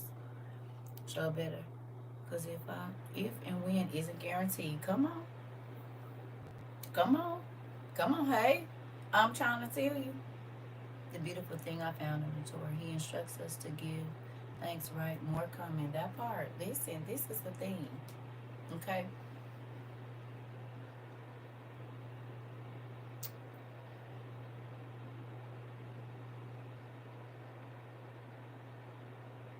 The miracles come when it's out of your hands. So the more situations that are out of your hands, the more miracles you're going to see. You pick that up? Disability cut and all bills paid and got some of my supplies. His love is amazing. Is.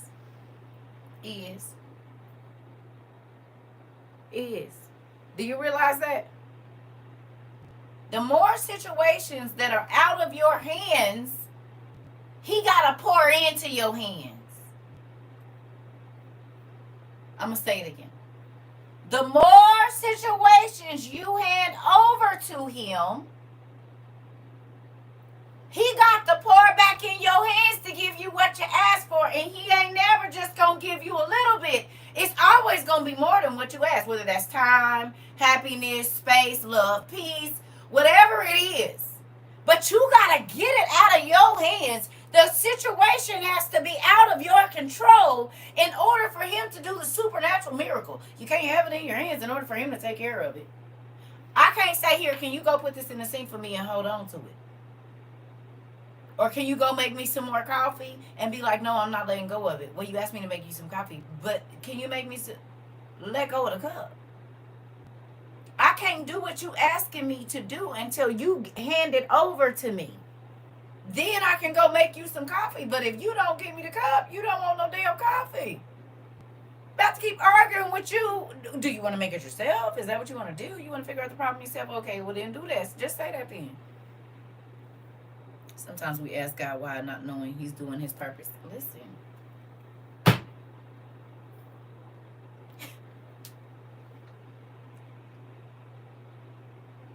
The fact that he made me sit and look up words and just read for 8, 10, 12 hours, 14 hours a day. What do we do here again? Most days. Tell me what we do here most days. And it's about 8 to 10 hours, sometimes longer. What do we do here every day? What's the main 3 things you know we gonna do here? We gonna seek and find, right. But we gonna look up a word. We gonna probably look at some pictures. And we gonna read.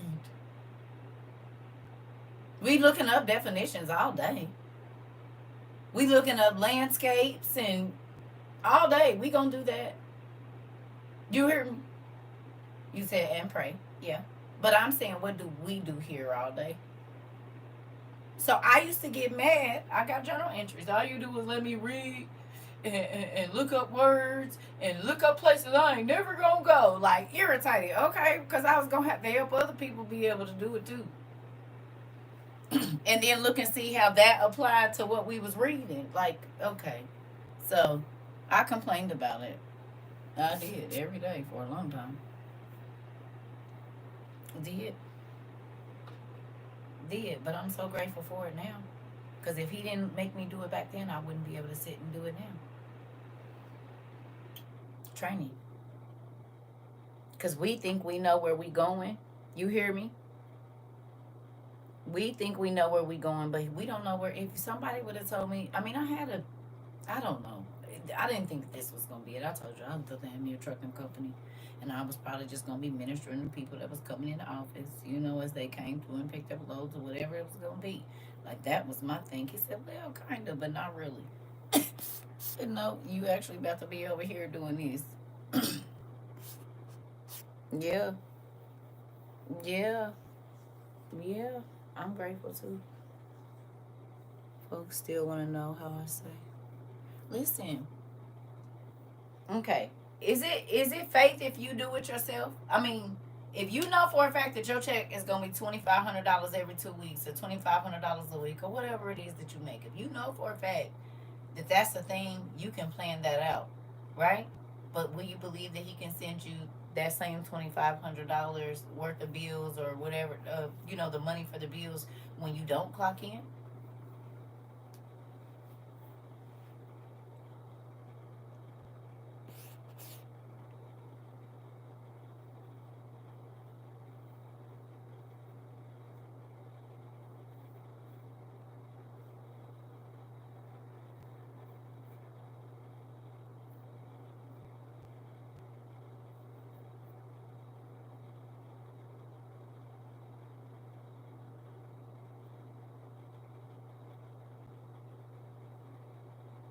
I'll be right back.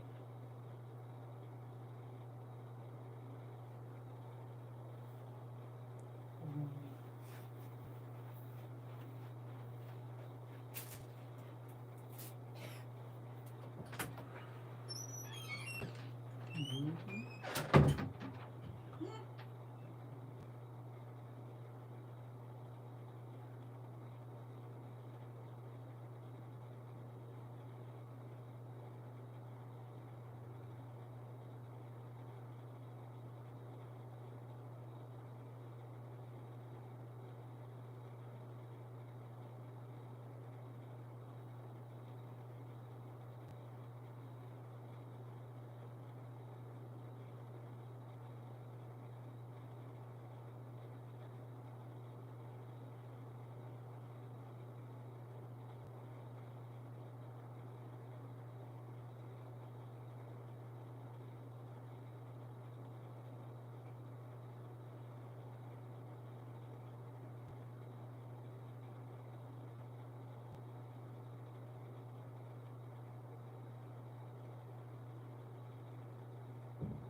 Okay, so there's that.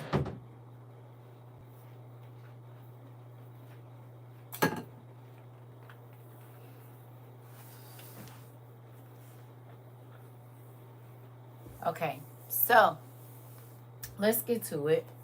Um,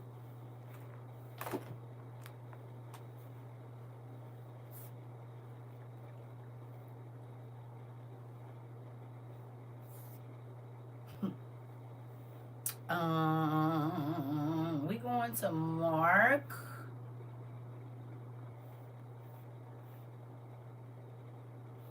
11, New International Version, please.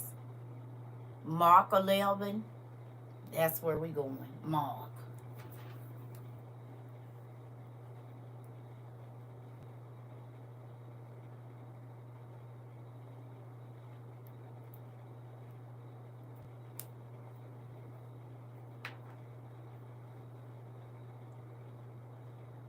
Y'all ready?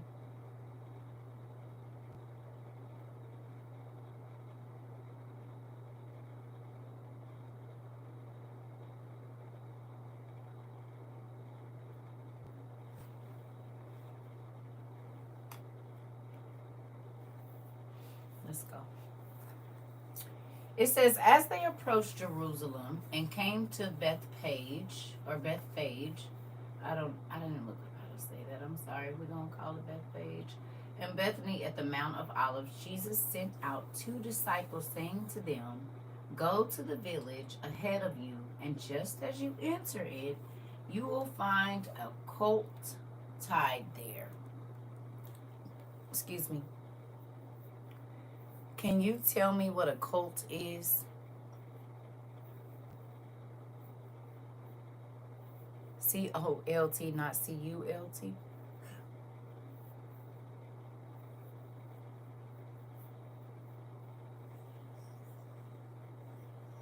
Yeah, but what makes it a colt? COLT. Like, mhm. Yes. A young horse or donkey. But there's more to that. What make there's more to the description. Yes, it's a male pony, yes, or a male a young a donkey, but it's more to it. Below 5 years old, something else.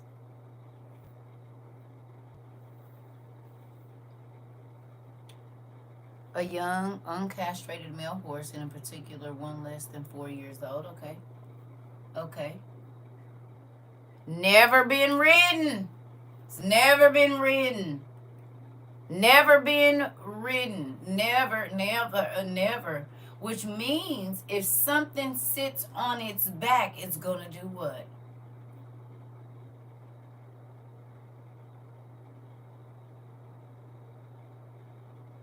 Buck.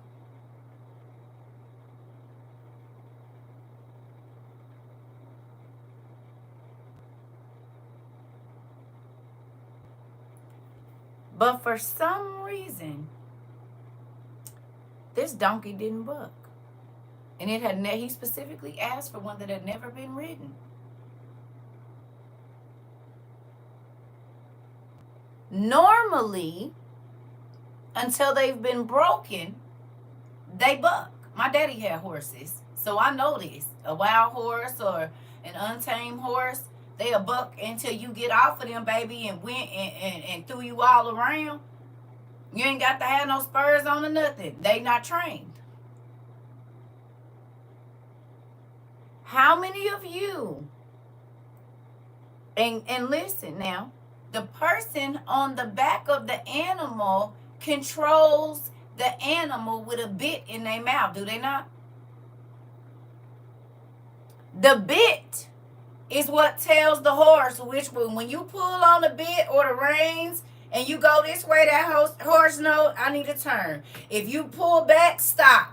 If you go this way, go right.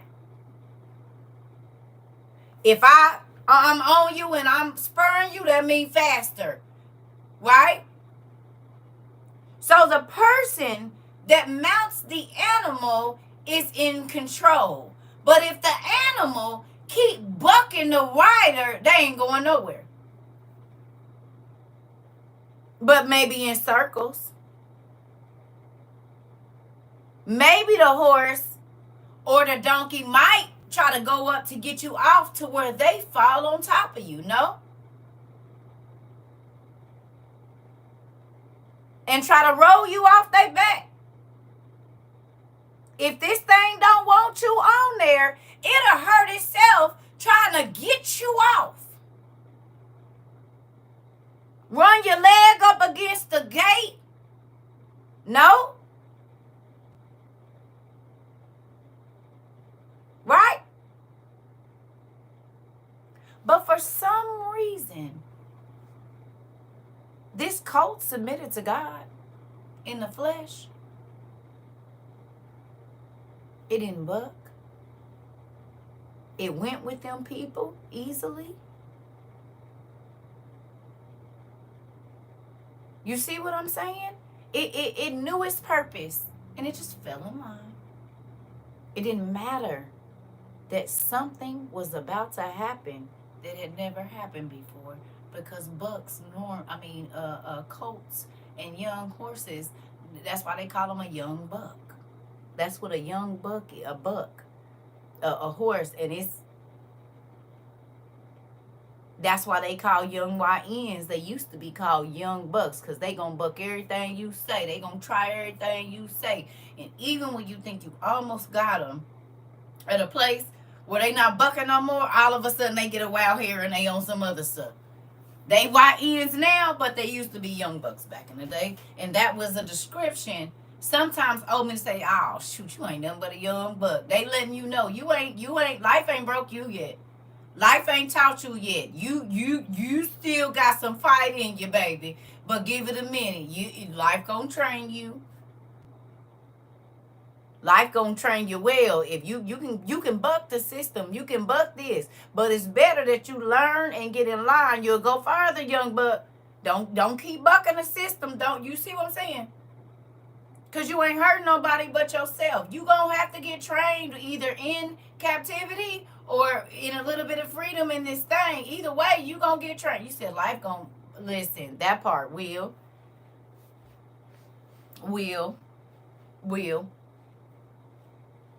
So let me ask you a question.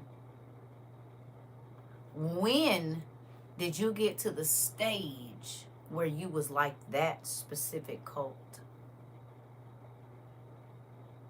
Like that specific donkey, like that specific horse. When? Because whatever you have started to practice here, you heard it before you got here. It just, you received it here. Somebody else told you, or the scripture, you saw it on the billboard, you noticed yourself on TV in a person. You hear me? You noticed yourself in a person on TV. You said, oh my God, I'll do that. Oh, I didn't even know I act like that. Oh well.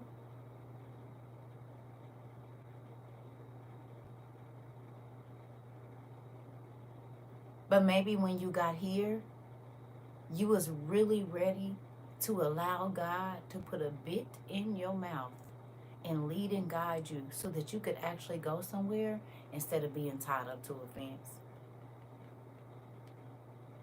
Not going nowhere, not useful for nothing. They try to make you a carry horse or something like that, and you bucking the stuff off. They can't put a bag. God can't put nothing on your back. He can't put no weight on you. He can't put no issues to grow you or make you strong or nothing, honey. You break down every single time. You gonna buck it off. He try to put a parent. I know, because I was a young buck. For sure, 25. I'm not the dumb thing I used to be. Come on, baby. And it's some older than you, still dingy as a bat. 3 times your age and still dingy as hell, honey. I promise. I promise they is. Just because you old don't mean you learned. You hear me? I've been down through there. I think I was about 48 when I got to the point and said, that's enough. Enough is enough. Come on, Carlos. Tell the truth. Now, here this baby said 25, and I'm not where I used to be. You said, dang, it took me to 48. And it's some 75, baby. They still ain't learned. I'm trying to tell. It is all. And get this. If you don't let God control you, sin does. Period. It ain't no in between. If God is not controlling your actions, sin is. You said you was 31, India. I'm trying to tell you. I'm trying to tell you. Two, baby. I done told y'all about my stories. I ain't. I don't want no parts of it. What you want me to do? I didn't hurdle over here. I done javelined out this bad boy. What you call it? High jumped or whatever. Nigga, I done dug a tunnel. I done made a fake wall and waited till you left and went through the door. And then had to scratch and claw to get back over because the hounds was on the other side. I didn't know it was Dobermans right on the other side of the wall. They was waiting in the bushes for when I dropped down, and when they saw the dust, they came running. Well, I didn't think about how I was going to get back over the wall. I was just thinking about getting over the wall. And I figured, I'd just go out here and have me a little bit of fun and come on back. But I'm fighting for my life. Do you see they after me? Can you please open the door, or can you throw me a rope? Hello, Dad. Can you hear me? Because they getting closer. Please. Please. They coming to get me. The very people I snuck out to go be with, they is trying to take my life. Is you going to help me? Is you going to help me? I know I ignored you for them. I know I gave the streets more time than I gave you. I know I gave my job more time than I gave you. You hear me? You hear me? I bet you found out fast, didn't you? Dear Carlos. Carlos said, yeah, buddy. You know about it, Carlos, huh? You hopped on out there. And then you was scratching to get back, beating on the door. They getting closer. Hurry, please. That I didn't know they didn't turn into the monsters. They lured me out like a siren. But once I got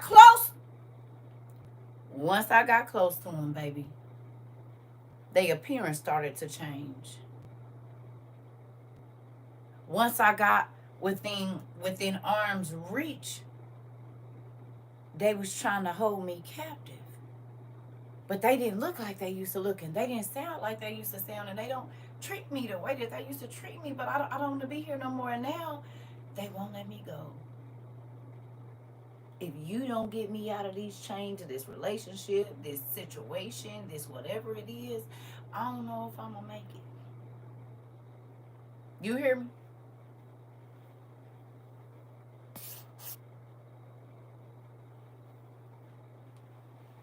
I got tired of testing the waters.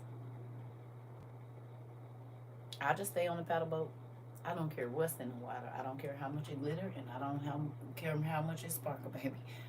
I'm gonna stay right in here in this paddle boat and paddle. I don't care if they moving past me in a speedboat, baby. I'm just paddling, but I'm moving. You said I was an unfortunate soul. Listen.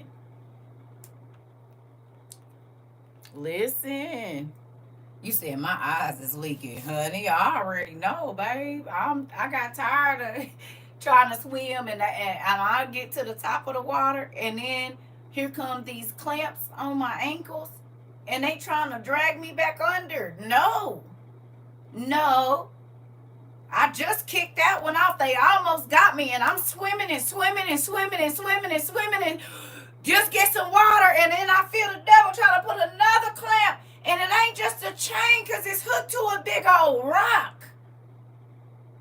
And he don't care about letting me be just right above the water. He'll make the chain just to where I gotta, if I let my legs down a little bit, I'ma drown. He don't care about keeping me tethered. Because I can't go nowhere. I can only swim around in a circle like this because I'm tethered to this rock, baby, in this water, and I can't stop swimming, so now I'm exhausted. Because if at any moment when I'm on the devil's territory, if I quit kicking my legs and I quit paddling with my arms, I'm going to drown. Do you hear me? We have got to stop kicking our ankle out for the devil to put a chain on us. And then walk around talking about, God, this chain on my leg so heavy. He said, you the one stuck your leg out to get it. I told you that wasn't an anklet. You hear me? I told you that was not an anklet. He had it all bejeweled, but you didn't see the rust coming from it. You see what I'm saying? It was rusted and corroded, and now it's turning your skin green. Okay. How many things was a plaything for you, and before you knew it, you couldn't get out of it? Whatever that is. Some people take jobs trying to be funny, trying to just make sure somebody else don't get it. And that job dang near almost take them out the game. The stress from the job or whatever else. He glamoured those handcuffs into, girl, stop it. Don't I know it? Hey, Niqua, don't I know it? Don't I know it? Almost cost you your sanity. Had to up and move to a whole life to get out of it. Yeah, I'm not hurt. I'm not giving you my ankle for you to trap me in nothing. You hear me?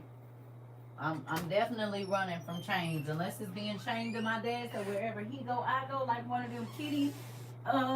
I don't want no. I ain't trying to be chained to nobody.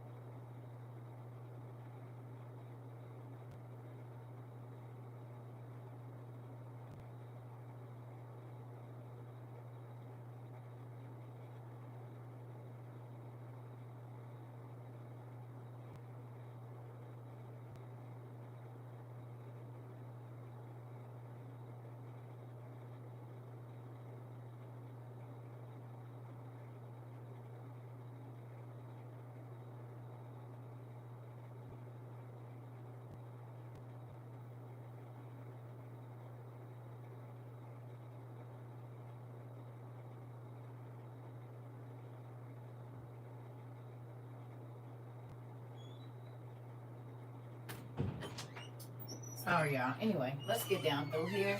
I know y'all got stuff to do, and I need to be getting in my kitchen.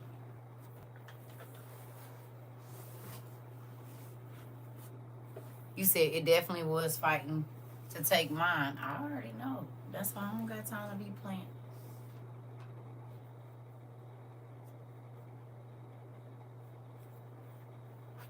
Hey, here we go. So it says, which no one has ever written, untie it and bring it here. If anyone asks you, why are you doing this? Say, the Lord needs it and will send it back here shortly. Anybody else? Anybody ask you why you been getting your stuff together, or why you don't come hang out no more, or why they don't see you in the club no more, or why they don't see you at the bar no more, or wherever it was that you used to frequent before why you don't come over to the crib no more? You know they having a barbecue and they turn it up. You be getting them questions now? You say, yep. You hear me?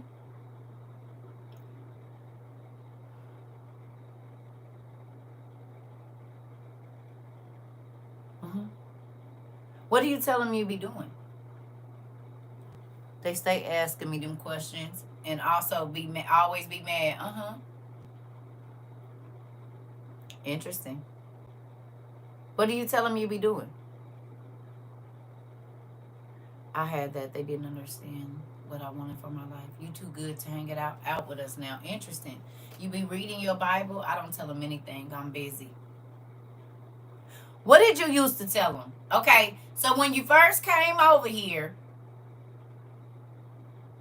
serving my daddy and getting prepared. Okay, that's what I was wondering. Like, do you tell them God just got me going in a different way? Like, what do you say to them? Yep, and why I keep stocking up, nothing will happen. Interesting. I'm busy and studying with my dad. Okay. Interesting. Have they ever asked you why you doing it? Did they ask you why you doing it all of a sudden? I don't do that stuff no more. Okay. But I'm saying, do they ask you why, or why you feel led to? And all they got was cut off. Mari.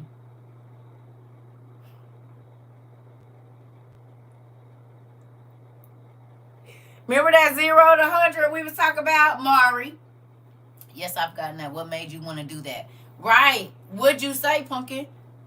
Let them tell it. I'm crazy. This is the worst time of the year because I don't do none of those pagan holidays. Got it. Got it. So people they not inviting you over. You can't get a plate or nothing, huh? They say, I don't do all that mess. Interesting. And then when they start asking too many questions, I ask them, why are you asking so many questions? Interesting. I used to tell my friends I'm busy and slip in worldly info and get your stuff, but they didn't listen. Interesting. God called me to it in the middle of my mess. Uh-oh. Everyone will listen because you make sense, so they into it. They tell you crazy. Interesting. You said I tell the truth. Gonna ask about stocking the food. Now God has them helping me stock. I know that's right. Mari said all he did, you said you got cussed out. Mari said they didn't get to do nothing because all they got was cut off. I ain't giving no explanations or nothing. I didn't even tell them they was getting cut off. They didn't even know. Wasn't no easing out the situation. Mari said, yeah, I just cut it all off. Not even worried about it. You hear me? I was told I'm tripping. I was told I'm crazy while I'm having my Bible study in the wee hours of the morning and do. Real quick, we gonna get back to this. My friend just got back from Puerto Rico but don't have any of her stuff. Oh well. The biggest I got. I was too good to stack up. Interesting. Who went real quick, let's get this in here. Who went and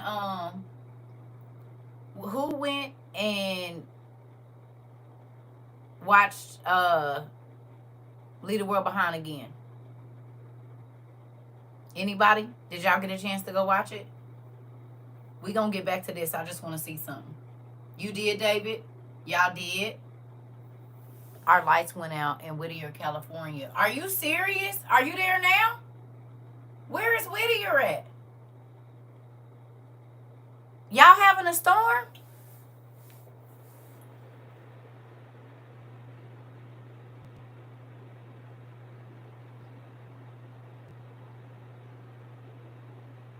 Are y'all having a storm?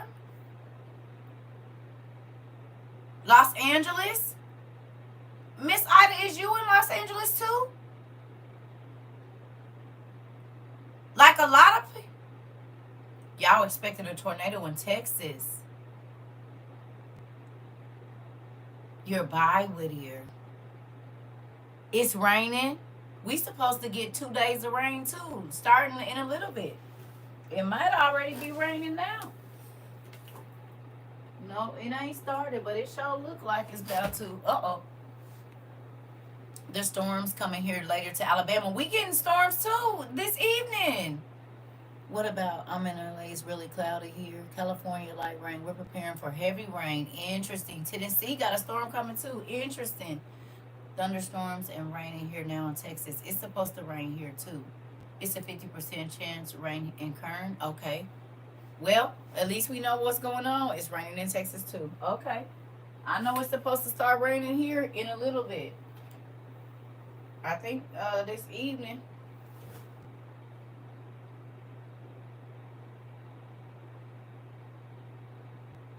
It's going to rain. Oh, tonight at like 11 o'clock.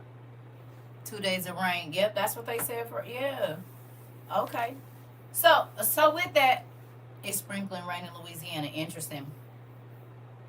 Yeah.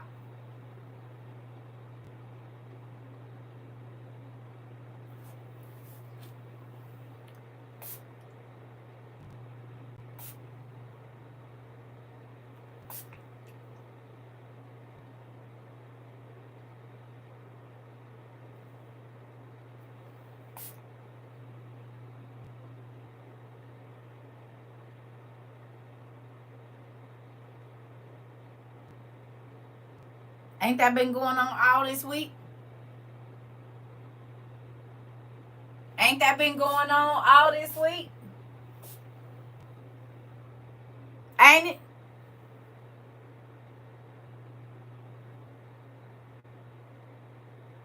And now, who remembers when we talked about what come down gotta go up, and when it go up, it go. We was talking about certain things that be happening in the member.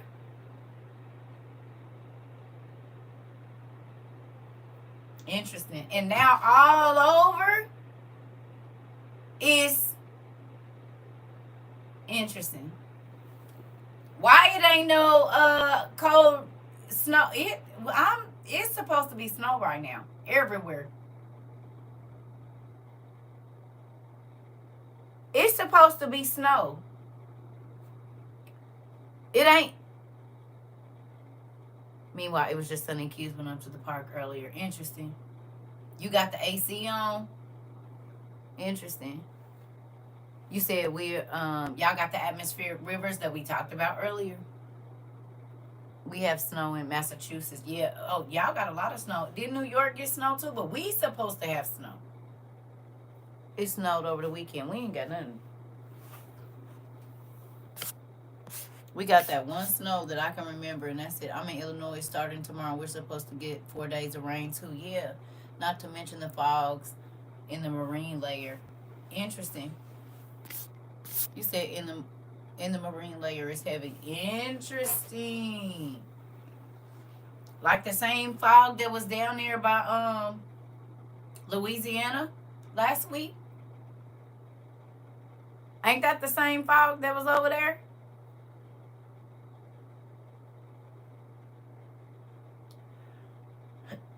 Excuse me, you said it don't snow till January. We should have had snow by now.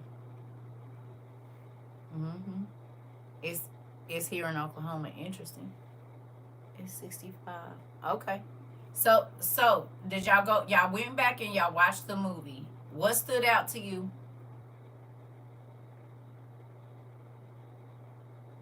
To those of you that went back and watched Leave the World Behind, what stood out to you? Did you see it with different eyes from last year, 12 months? Because we watched it last year this month. So it's been 12 months since we watched that. Was there anything in there that made you think about anything that happened in this year?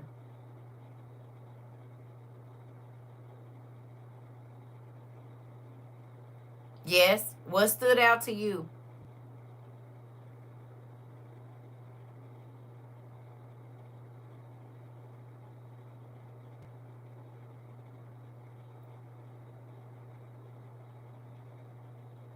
The drones and the animals? The UN? Mm.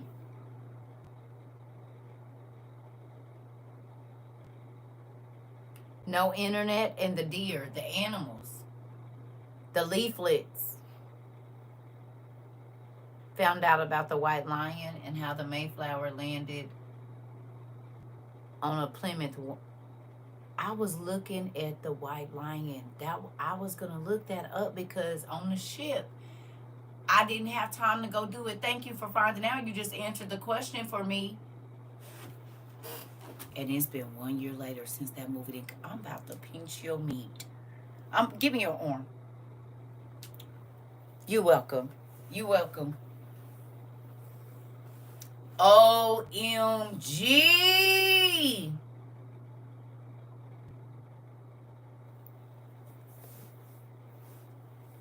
Literally, when I watched it this time, I said, White Lion. I wonder why they put that on there. I had told myself I was going to get back to it to go look it up, and you did.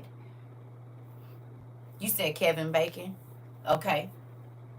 But think about what, listen. Found out about the White Lion and how the Mayflower landed on Plymouth 1 year later. It's been 1 year since the movie where they were spraying stuff with drones. We've had the situation where the electric cars are going off by themselves. The animals have been acting very weird. Did y'all see the joke about the billionaire when he was talking to Julia Roberts? The drones in New York and New Jersey. Come on. Which is the two main places they talking about right now, are they not? I mean, the drones is everywhere, but they're really concerned about them. And then, did y'all hear they kept talking about nuclear power plants? And they said sometimes they can cause a what's the name? They ain't got to blow up nothing. They just need to shut down the nuclear power plant. You said cars and how he was giving his wealthy friends the info. Yes, the winter solstice. Come on. I thought the winter solstice is tomorrow.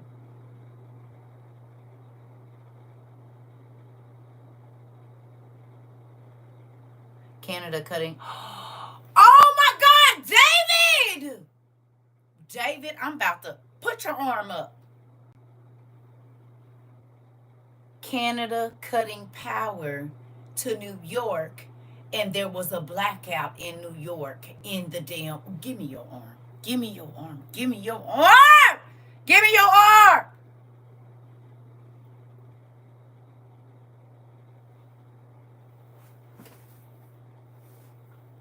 David. Star on you paper, David. Y'all, the man in Canada is talking about turning out the power to Wisconsin, Michigan, and New York. And in the movie, New York had a blackout. That part. Come on. What else y'all see? See, this is why we all got, y'all put y'all other eyes on this time. That's what I'm talking about. But remember when I told y'all whenever we do stuff, we gonna check with it 12 months later? How many months it's been since we watched that movie came out last year this month? It's been 12 months. And then you just said the White Lion is about what was gonna happen. They whatever they did whatever, and then they invaded a year later. Interesting. Did we talk about boats and stuff?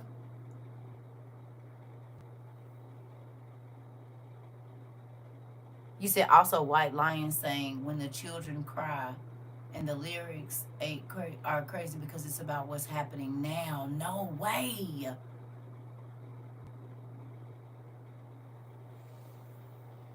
And they said the drones are looking for a nuke from the Ukraine. Okay. What was the Mexican lady saying? What y'all got over here? Did y'all hear what he said about his billionaire friend who jokes about the cabal? Y'all heard that? And nobody would ever think that he's consulting with the evil people of the world and all of his evil cabal friends. It was, my caller said, happy winter solstice. The site went down. My school is in the Midwest. Interesting. Ain't tomorrow the winter solstice? Ain't that why the Pope is opening the thing tomorrow? The picture of the water changed over the bed. Interesting.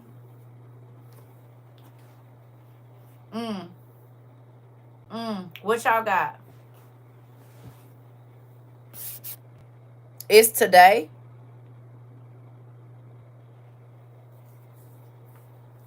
Leave the world behind. I thought that's why he was opening it, because the winter solstice was tomorrow. That his biz partner is a part of the Big E elite, and that he was going to be going on a long vacation. Come on. It says winter solstice is December 21st, the first day of winter. Oh, okay. Okay. Well, he close. Well, it's been passed then. Warning to us, the fully stocked house at the end. David, and the girl couldn't watch TV. They couldn't watch TV. But at that other house where all of the stock goods was, she could watch TV over there because it was DVDs. Was it not? Was it not?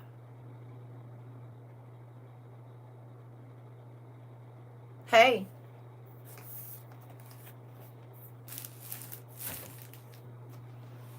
You see him go looking for the satellite phone?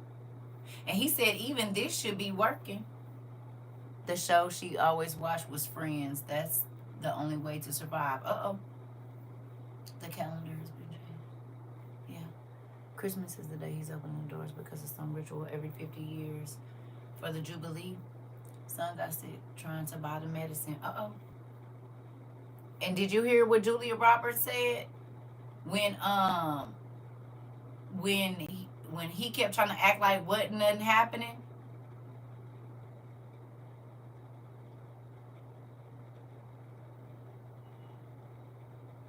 Y'all remember?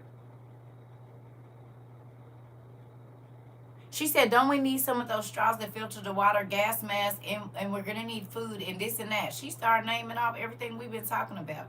She was adamant about the last episode. There's a clue there. Right. But when Julia Roberts and that man... Okay, auntie. Thank you. When they was sitting there talking, and she was like, you keep trying to act like we don't need to be worried or whatever it was. And she was like, we need to be trying to get... Did you hear everything she said? She was like, we're going to need radios. We're going to need this. We're going to need that. We're going to... Blah, blah, blah, blah, blah, blah, blah. All of these things. You hear me?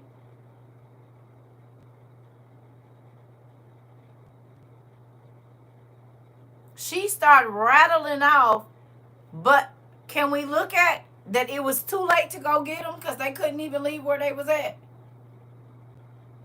And if the power's not working, if you ain't got no cash and they don't take cash, then what you gonna do? Hey, Pumpkin. Yep, she did. And that was I'm trying to tell you. What's really crazy is that it's a year later. The Tesla started going crazy in our real life. Did a ship go aboard the... Y'all said it would happen on the East Coast, right?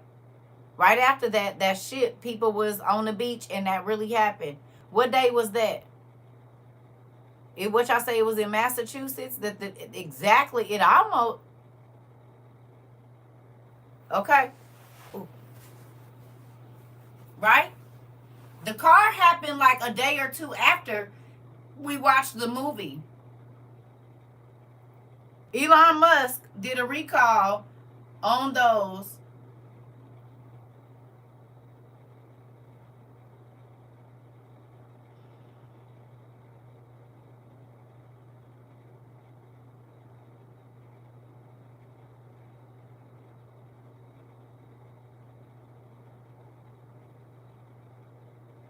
It was sometime in December or right in January when he did that. It wasn't not too long after that movie came out that he did the recall. And then the recall, I think it was like a day or two later that he did the thing on the recall. The recall was like a day or two later. It wasn't more than a week. The beach ship in the beginning, we had a port strike this year too. Right, but we had a beached ship right after that too. It was, somebody said it was in Massachusetts. I can't remember where it was.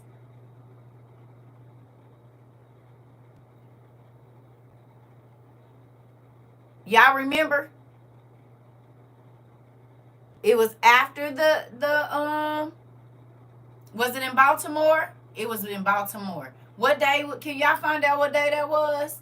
Key lines, the plane hitting the same spot, not stuff falling out of the sky. You said what? Oh, you said ley lines. Got it. Had an episode with the tsunami hitting. What? No, I didn't know that he owns a drone company. No, not the one that hit the bridge. No, it came up on shore exactly like that one. I don't think it, not the one that hit the bridge. It came up on shore exactly like that one. I don't think it hit the bridge. It came up because we was freaking out. You hear me? Because it was a few things that happened right after this movie came out, like in the first 2 or 3 months of the year.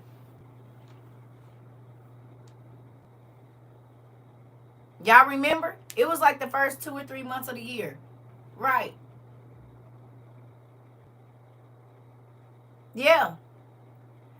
So in 12 months, it was 2 ships. In 12 months, a lot of the things that have happened in that movie have happened in our real life in 12 months.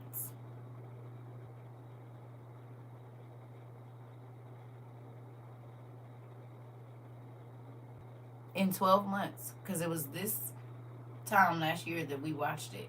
Because we kept talking about how there were certain things that we needed to get before December. And now again this year, there are certain things that we need to get before December.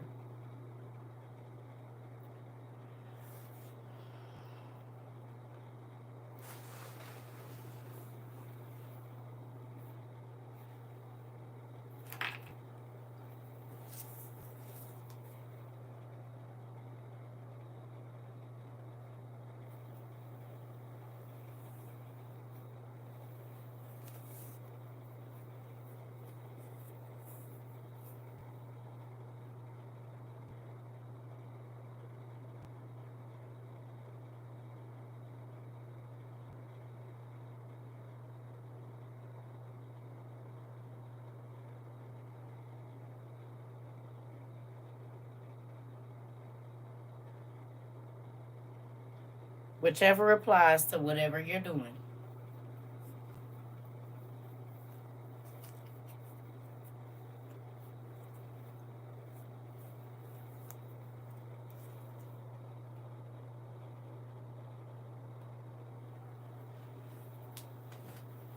Okay.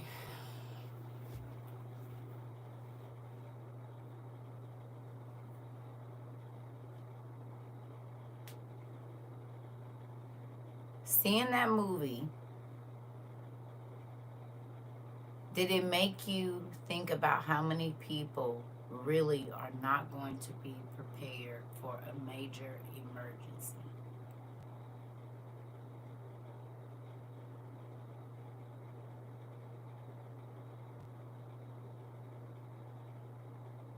Did it make you rethink, even for yourself? Did it make you want to kind of go down back through your list and see, okay, let me quit playing because this is real? Because it wasn't like you had time to get ready. Everybody was caught off guard, was they not? Except for a few people. Because did you hear what she said about Kevin Bacon? She said he knew. Didn't she? Leave the world behind. Leave the world behind. Didn't she say that? When she got back to think, she said the man at the store. She said he knew he was stocking up on all this water and shelf-stable food or whatever she said, blah, blah, blah, blah, blah. She said he knew. You hear me?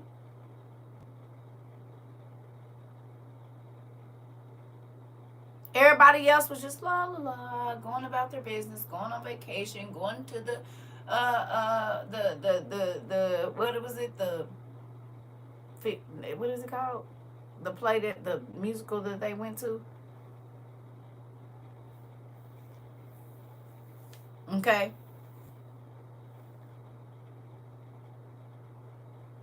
The opera, right. That was somewhere. Yes, at the store this morning we were restocking water and people looked at us like we was crazy. And he told her, you need to read more than just the front page of the paper. You need to look deeper into stuff, not just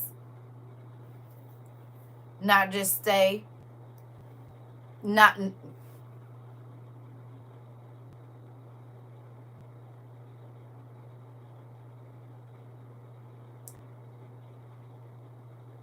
You know what's real crazy? Look how they was clueless to what was going on. Bill, not just Sir Ellington. Okay. Do that. Don't judge a book by its cover. Learn to read between the lines. Okay, but can I ask you a question? Do you kind of feel like a lot of the people in the world, even the church folks, are like everybody else and not enough like Kevin Bacon? You know what Kevin Bacon represents? The people that are not asleep. He represents, I'm not waiting until it happens. I'm going to do it before. That means God, when God said, you going to know if you paying attention.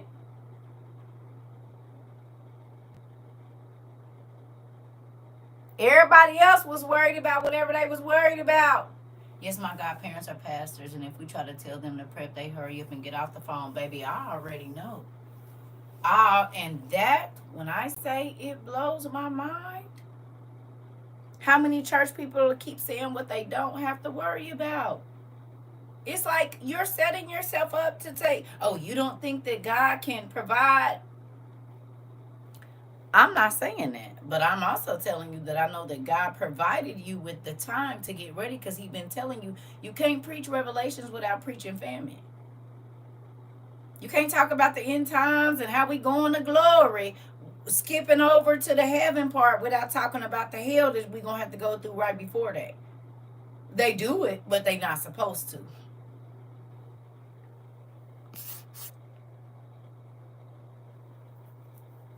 You hear me? Yeah. My mom's old pastor has them funding his first class flights, but won't tell them to prepare.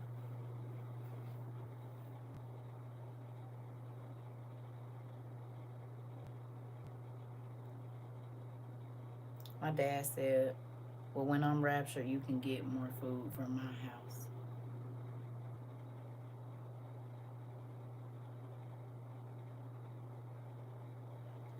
I told folks they coming back asking what they need. You said them calls is coming in. Hey, cuz, what you, hey, remember when you was trying to tell me back a couple years ago about getting some stuff just in case of emergency? What all you got over there? You said what you need. No, I was just kind of trying to see what you bought. I said you want to know where the list is.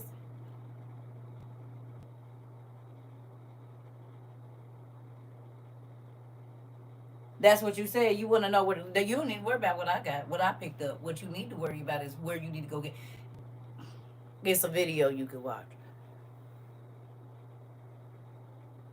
My pastor got mom is taking theology classes and still don't believe revelation is happening. I'm trying to tell you, baby, I be so scared.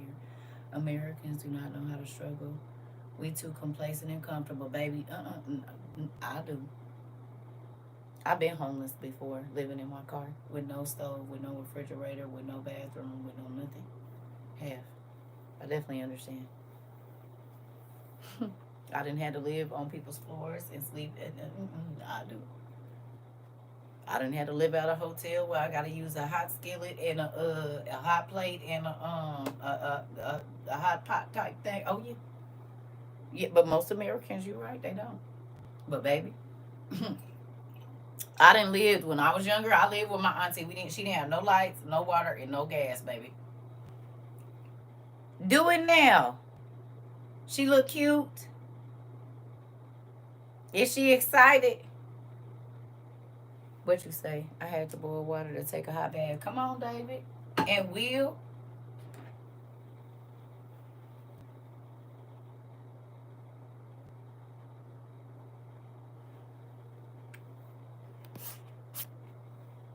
What you saying wow to, auntie?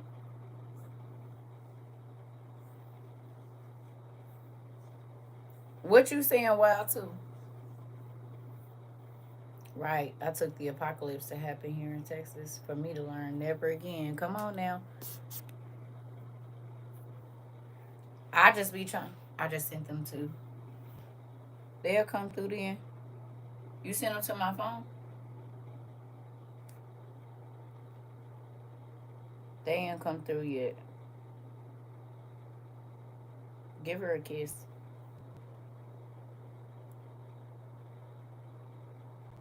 Did you send them to my iPad or you send them to my phone? Because they sure not coming through right now. Oh, there they go.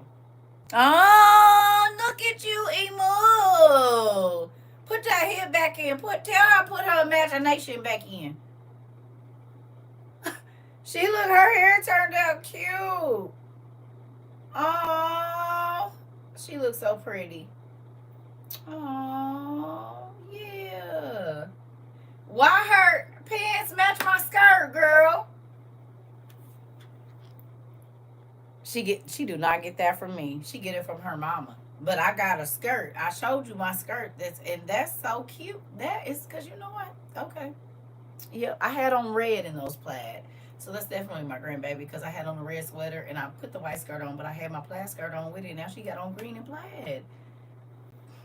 Look at my grandbaby, y'all. Her mama just did her hair. Hold on, wait, let me not. Her mama just did her hair. She ready, girl.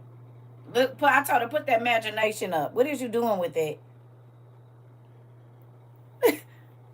Listen.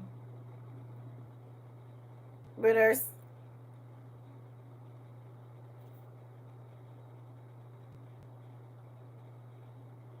Get that hip up. Get that hip up. Get it up. Tell her push that hip back in. She said she do get that from her grandma though. Yes, baby. They did she do. Cause you know when I take my pictures, I definitely do that. So maybe she do. I don't know. And her great grandma too. Y'all about to take a nap? Cause I know you gotta get ready for work. Y'all about to take a nap?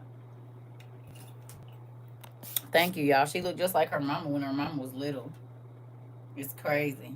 Her hair turned out real cute, Lika. She's going to a Christmas party. I gotta go to work. Okay, well, kiss her and make sure you put some oil on her. She look cute. Tell her bring grandma back some candy. I see she have her little balls at the ears like a present or a Christmas tree balls. I see. Mm-hmm. Come get my food right after the rapture. Oh, Auntie, listen, I'm over them. I love y'all. Drive safe too, girl.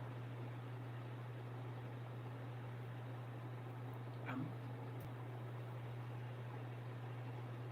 I'm gonna take one picture of the back. There's a star back there. Okay. Oh yeah. So I get where you was going with that bows and bulbs and then the star. Got it. Give me 1 second. Yeah, send them to me. I'm about to print them out later on this afternoon.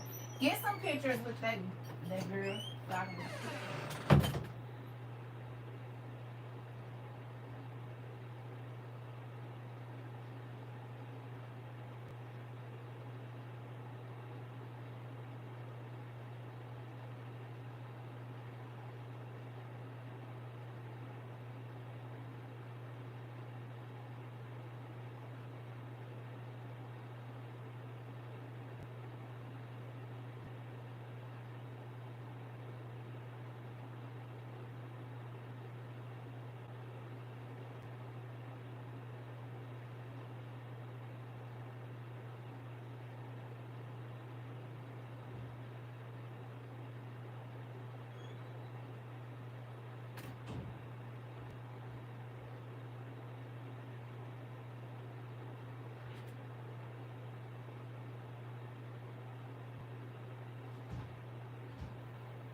Okay, y'all.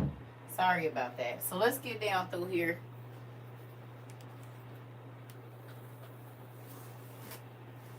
Yeah, I love them kids.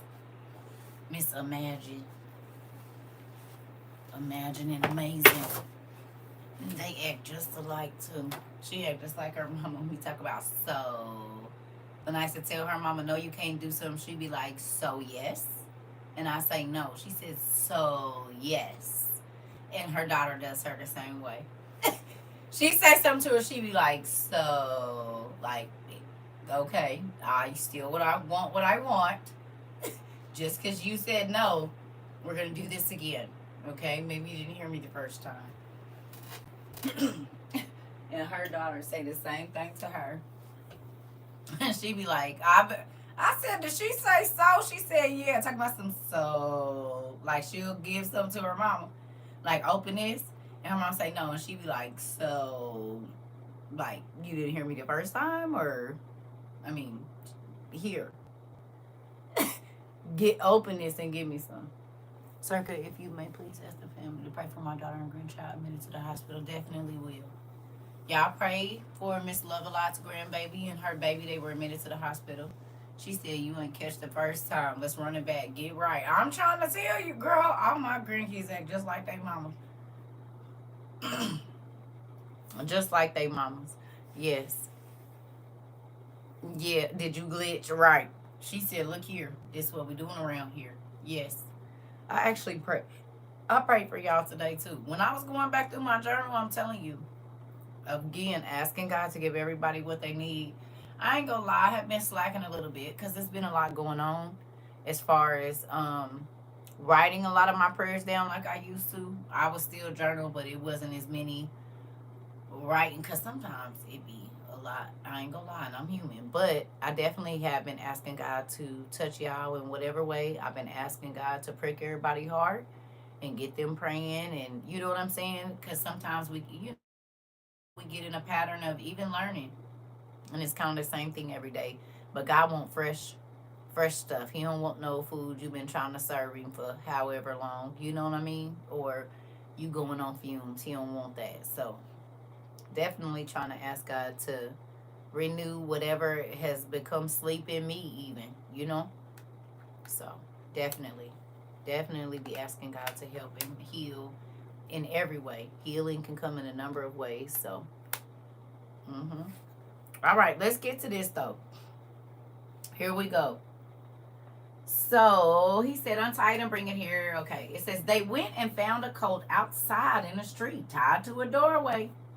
As they untied it, some people standing there asked, what are you doing untying that colt? Now, two things that stand out to me right here. God told them everything that was going to happen, did he not? Jesus. He literally told them where the colt was going to be. He told them that the people was going to ask him. He even gave them what to say. Do you know that's what the scripture is for us? He told them where to find it. He said, go outside of the city. Once you get outside of the city, you're going to see the colt tied up. Get it and bring it here. He told them, they going to ask you this. Just tell them what I said. So, now do you see why God says, come to me and ask me before you set out on any type of journey, business venture, anything? He said, because I didn't say it wasn't going to be opposition on your road. I didn't say it wasn't going to be people questioning you, asking you, why are you doing this? But if you come to me, I will give you what to say. And you'll get what you need. The instructions. What if they would have went the other way? Or when they said something, they would have said something slick. God gave them each step on what to do. Even before it had happened, even before they started walking out the gate, they had to believe that what he said was going to be there was going to be there. Did they not?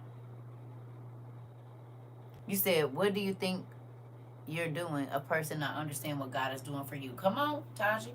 Come on, Miss Nicole. You hear what I'm saying? They had to believe that it was going to be out there for them to even go looking for it. How many times has God spoke something into your life? And before you can even go look and see if it's going to be there, walk a little bit, you already talking about what ain't coming. And I don't know why he got me walking all the way over here for this. I'm sure it was a donkey over here and this and that and this and that. You ain't even got there to see if what he said he was going to do for you or have waiting for you is there before you start complaining. Or you let somebody else come in and say, what you doing? Why is you doing that? I wouldn't be walking way over there, and how you know the donkey even gonna be there? He could be sending you on a wild goose chase. Yeah, I'm sure it's a closer donkey somewhere around here.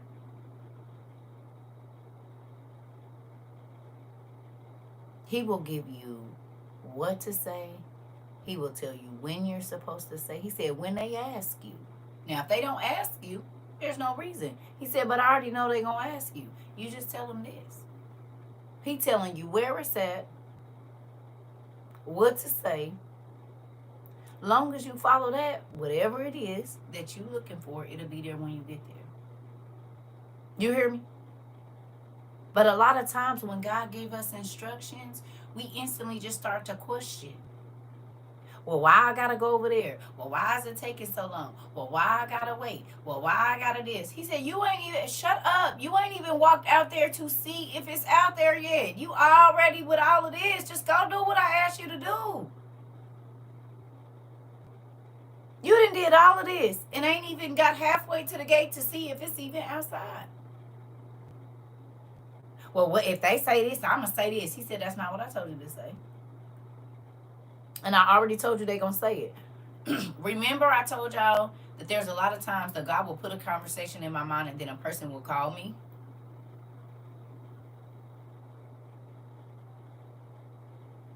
I already heard the conversation. So I already know I'm like, why am I thinking about this? And then boom, somebody called my phone and everything. I'm like, oh, okay. All right. So that's what that conversation. He let me know, don't go too far left, don't go too far right, say this, say that, say this, and you get off. You ain't get to say no more. Just say this. But a lot of times we ad-lib.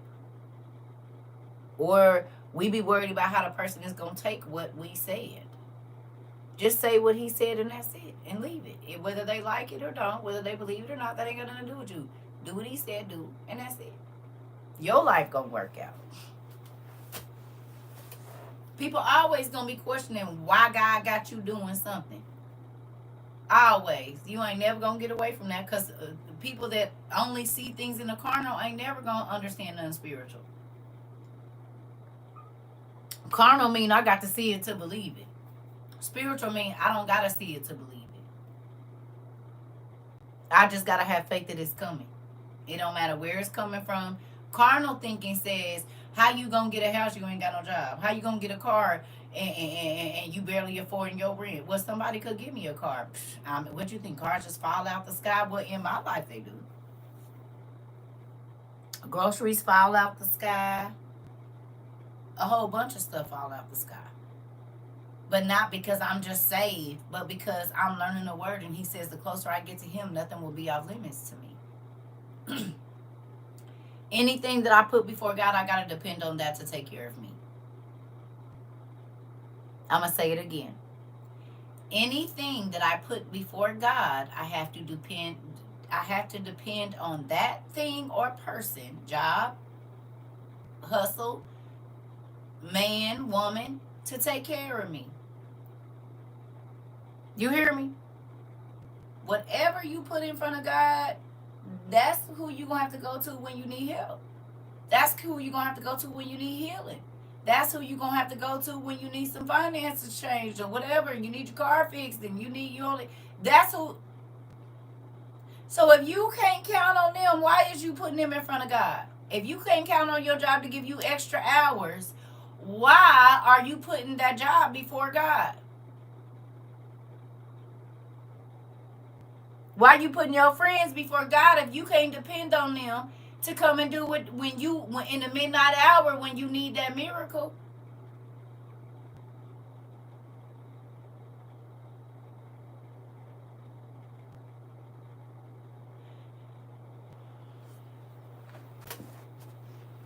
Okay, we're just gonna go. If anyone asks you why are you doing this, the Lord needs it, and we'll send it back here shortly. They went and found the coat outside in the street, tied at a doorway. As they untied it, some people standing there asked, "What are you doing, untying the coats?" They answered as Jesus had told them to, and the people let them go. So if they wouldn't have answered the way God told them, it would have been an issue. When they brought the coat to Jesus and threw their cloaks over it, he sat on it. Many people spread their cloaks on the road, while others spread branches they had cut in the fields. Those who went ahead and those who followed shouted, "Hosanna! Blessed is he who comes in the name of the Lord. Blessed is the coming kingdom of our father David. Hosanna in the highest heaven." Jesus entered Jerusalem and went into the temple courts. He looked around at everything. But since it was already late, he went out to Bethany with the 12.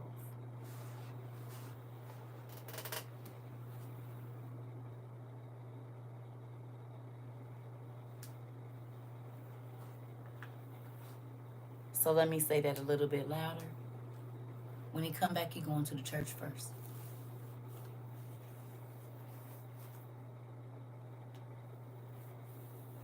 Then he gonna go out.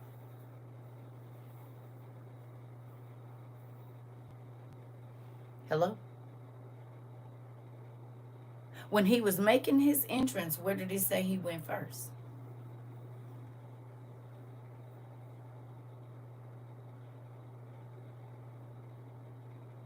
Where did he go first? Once he got on the donkey and started making his entrance, where's the first place he went? He went to the church. He went to the tabernacle. Who did he say he gonna judge first?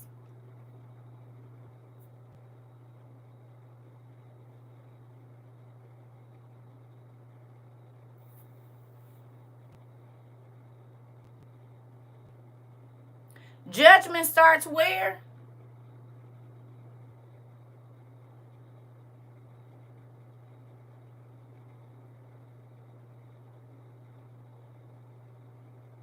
In the where? It's in the house of Israel, in the house of God. So while everybody's like, oh, the sinners, the sinners, the sinners, the sinners, the people that don't go to church. Well, I hope you know he's starting at the church first with judgment. That's what he said.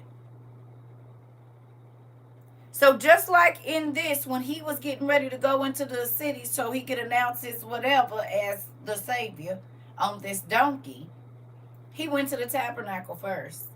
And then when he went and saw that it was late and nobody was in there, then he went out into the cities.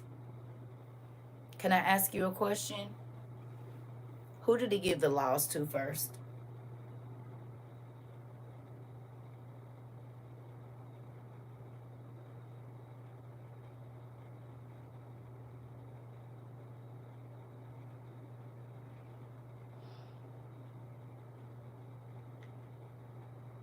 And then when they rejected it, where did he take it?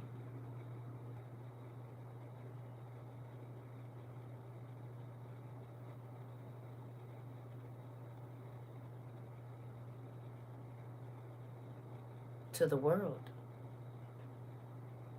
So the same thing is going to happen again. He gave the word to a specific people. When they didn't want it and they wasn't busy doing his work, he took it outside. When he showed up in the body, because he gave them the word before he showed up, did he not? Because he was the word made manifest. Is that not it? Isn't Jesus the word made manifest? The Christ, isn't he the word made manifest? He is, right? Okay. So the word had to be here first to manifest, did it not? I want a hamburger is a word. I'm going to make me a hamburger is another word. And then you know what happens? Those words are made manifest when I get myself up and go get the turkey out of my refrigerator and make me a hamburger or a turkey burger. I still call it a hamburger because whatever. A hamburger. My words are made manifest when I get up and get my lifted onion soup and pour that in my meat and put my peppers and all that stuff in there or whatever I'm going to do and put it on the grill. That's my word being made manifest. It comes from just words to now actually sitting in front of me. Well, that's what happened with God. Excuse me, that's what happened with Jesus. They said he was coming.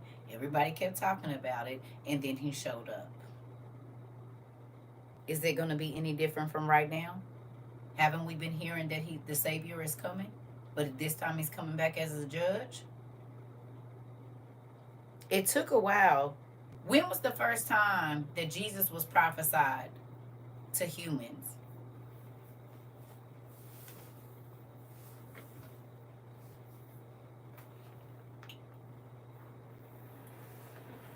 Hey, when God told Adam. God told the first man about Jesus.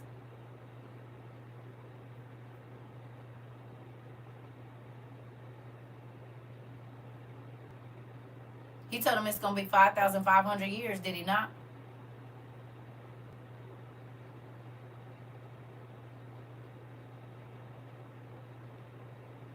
Didn't he?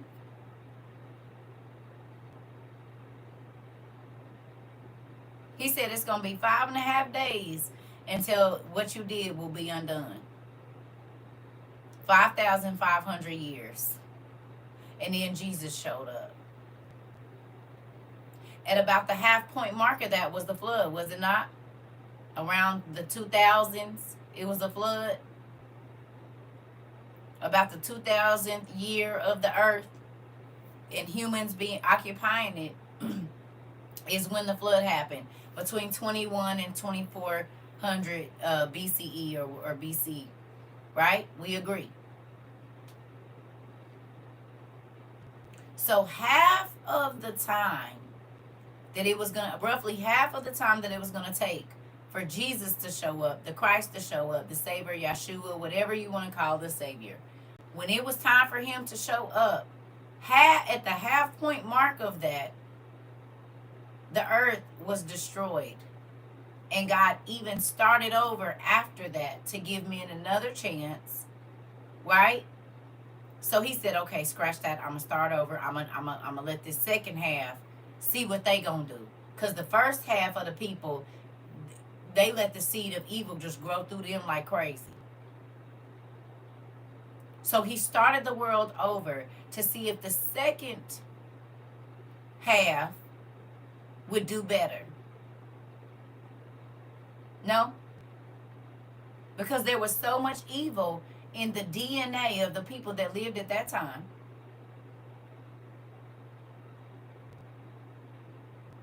Have you ever heard of a family curse? Not just a generational curse, but a family curse.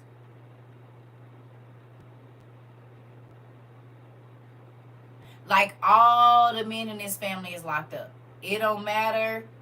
Even if they was a good dude or whatever, somehow or another, they all locked up. Grandpa, all his sons. And then if they had kids before they went to jail, all their sons. Like, you be like, this is crazy. So if God cursed the angels' children, the angels, do you think that some of their children were cursed?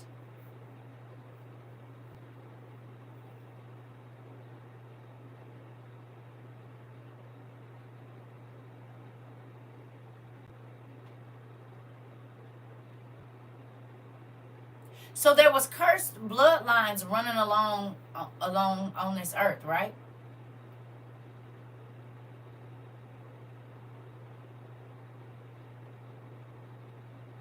What happens when you bury a cursed person?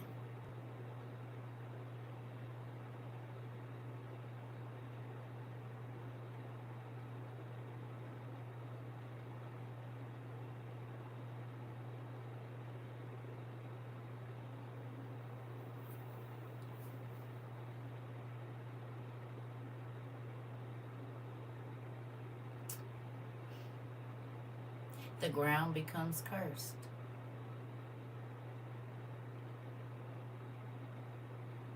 You put them in the ground, they're cursed, the ground becomes cursed. How do we know that? Because what happened when they used to take the prophets' bones with them?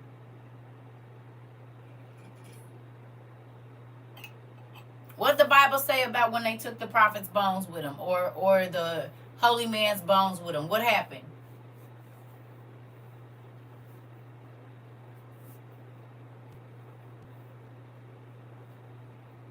The blessing went with the prophet despite them being dead. So wherever they took the bones of the prophet, it didn't matter what land they was in, they was blessed. So if you got cursed bones and you take cursed bones wherever you go, what's going on?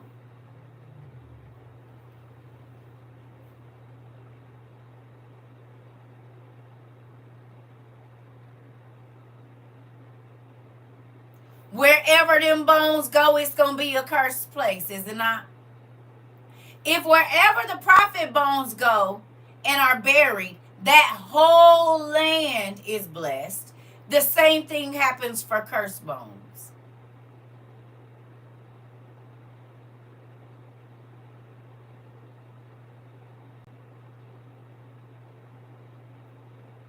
That part.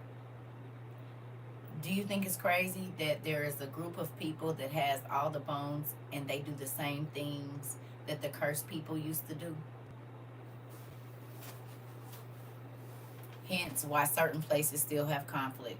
Hence that part, Nancy Pooh. You getting what I'm saying? Now you see why I said the bones. We studied the bones. We studied why the bones is important. Why certain places have certain bones and how they're rich because they have certain bones, but also there's troubles that follow them because one, they're not supposed to have the bones, and then two, they be doing necromancy with the bones.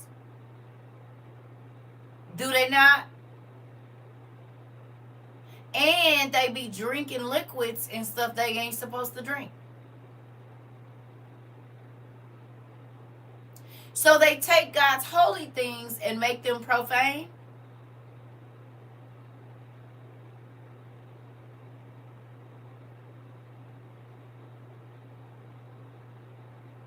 Why would you have the head of Mary sitting in a place instead of at rest where y'all drink blood at? Like real blood, not wine representative of blood, but real blood.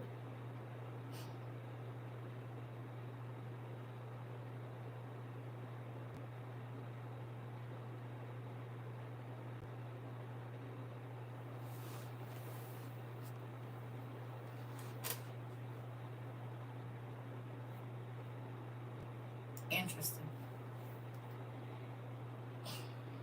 It says Jesus entered Jerusalem and went into the temple courts. He looked around at everything, but since it was already late, he went out to Bethany with the 12. The next day, as they were leaving Bethany, Jesus was hungry. Seeing in the distance a fig tree in leaf, he went to find out if it had any fruit. When he reached it, he found nothing but leaves, because it was not the season for figs. Then he said to the tree, "May no one ever eat fruit from you again." And his disciples heard him say it.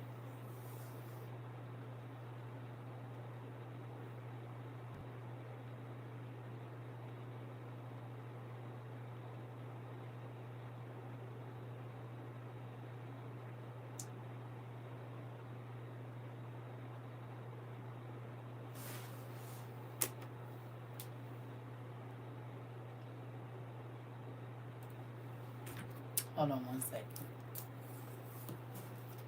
I think it's in book 2.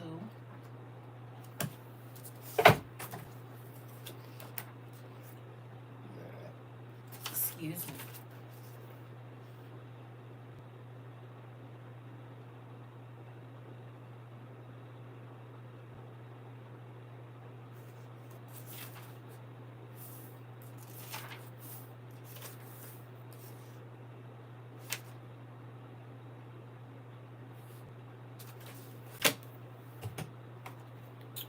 Hold on one second, y'all.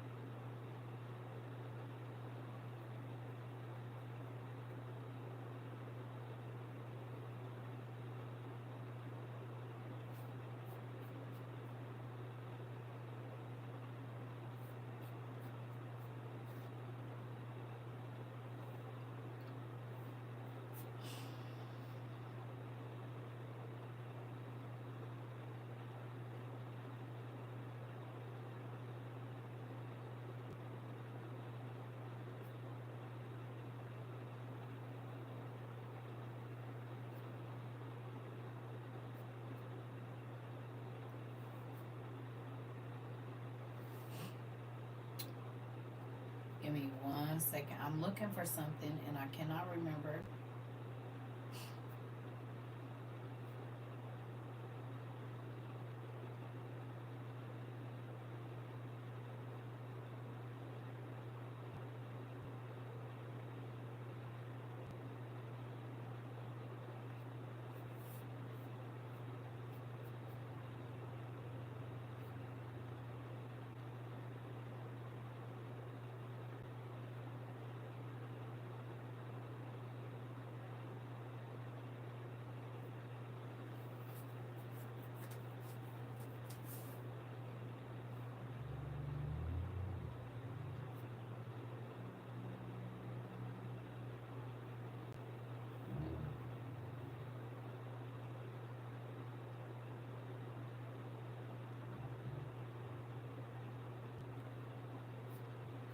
Okay, y'all.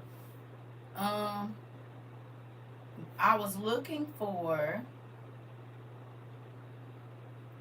and I can't remember which account. I don't know if it's in here or in our book.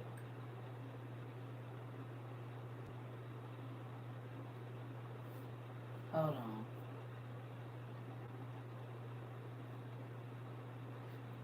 Okay. Well, we just gonna talk about it. It did. Okay, good job. I'll be in there in a minute. Since you about to get up, I'll call you back in just a second. Okay. Thank you, Jesus. He answered my prayer because I was like, God, it took me 2 months to get all of that stuff together. Man, thank you, God. No, so that means everybody else got their stuff too. Good job. Okay. Y'all remember when it said when God would start to walk through the and I can't remember in which uh version that we read it in. It said when God starts to come through the paradise, everything starts to bloom. Like everything, like on Willy Wonka. Y'all remember how whenever he walked through there, is that in Jasher? I can't remember, or the Jubilees. I don't know where it is. But do you guys remember when we read that? When it says when God starts to come through, that like all of the flowers start to bloom, the fruit starts to like produce everything when he's walking through in the garden. Anybody remember us reading that? Y'all do? I can't remember where we read it. I don't remember which version of Adam and Eve, if it's on wherever we read it. But y'all remember reading that, right? You don't. You might not have been here, Shay. Okay. You remember, Yvonne? Okay. So I can't remember which version of Adam and Eve that we read or where exactly we read it at, but I know it's probably in the Lost Books. And it talks about how when God comes through the um the garden, everything starts to flower and everything starts to produce. Like oranges drop off the thing and strawberries just bloom. Like when the fairies come. You know how when the fairies come, the flowers open up and it's a strawberry in there, or they wasn't there and then they just drop down as soon as the fairies start flying through there. So imagine that. Um, I don't know if it says that. Can you post it for me, T? I don't think it's there though, because it was talking about how it was around wherever it is. It was like it might have been in Eve's what's the name or whatever it is. I want to say it's Lost Books, but if you can post Isaiah for me. But it talks about when he walks through that everything flowers and everything produces, like right when he's walking through the thing, right? So think about this. Earth is just an extension of the Garden of Eden, is it not? Ain't Earth an extension of the Garden of Eden? It's a replica of the original garden because God hid that one so we can't see it. But this is is is is a replica of it. Not as good, but a replica, a cursed version. Right, right. Okay. So think about this. It's okay, Pumpkin. It's in the Lost Books wherever we read it at. I just can't, recall just which version we read it in right now. But so when Jesus, who is God in the flesh, walked out of the, because we know that the original Garden of Eden was a spiritual place. Do y'all agree? That's why Adam and Eve couldn't get back in there and their eyes were closed off to it. And this is why people have been trying to find the fountain of youth. Well, the fountain of youth is in the Garden of Eden. We do know that. And they've been looking for the Garden of Eden forever. Well, it could be in this plane, but God don't have to open it up and let us see it. Right? So when God came out of the spirit, right, into the flesh, he's still God. And this is still a garden that he planted. So when the fig tree, even though it was out of season, didn't recognize its maker and do what it was supposed to do, what did he do to it?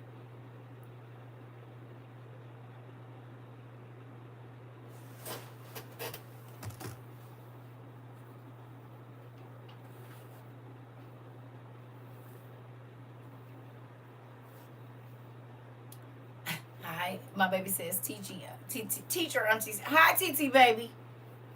You doing good. Your mommy told me you've been being good and you are learning and you are smart. And TT is proud of you. High five. Good job. Good job. You get a star on your paper. Your mama told me you is listening and you are doing good, and you be on her too about saying stuff too. Good job, nephew. Okay. He cursed it.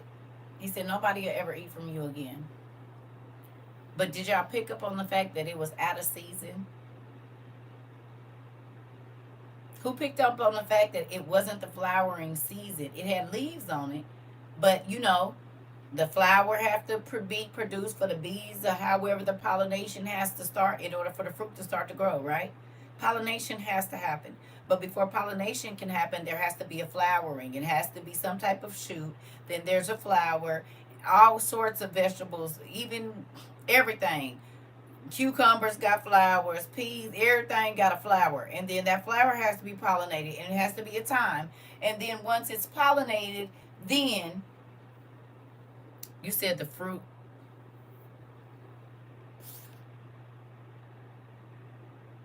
goes first on fig trees. So there's no flower. It has to be pollinated.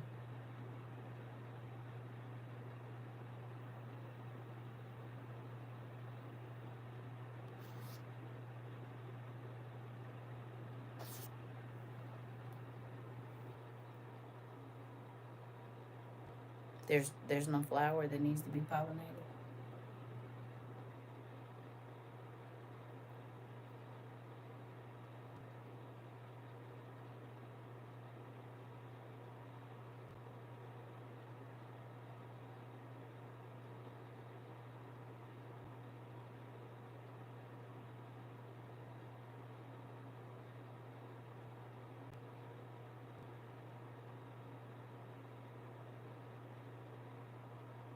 You said we get flowers before figs on our tree. Exactly, because that's kind of how.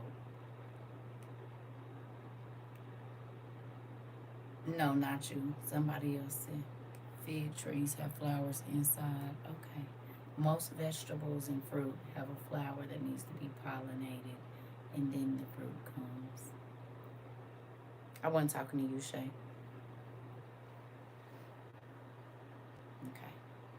So, again, it's God in the flesh. Okay. And he was hungry. So he walked over to a fig tree. It's only got leaves on it. It's not flowering at all. Okay? But it's not in season to flower. It's just got the leaves.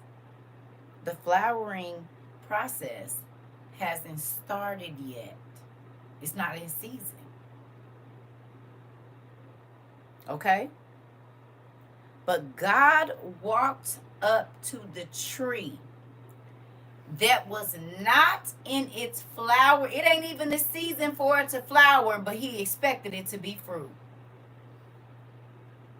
Because when your maker come up, whether it's the season for blessing or not, I can bless you if I want to. It don't matter if you didn't plant it, you still gonna get to eat it. But you need to recognize me as your creator and produce when I tell you you need to. It don't matter if it's out of season or not. Because I know what you got in you because I put it in there.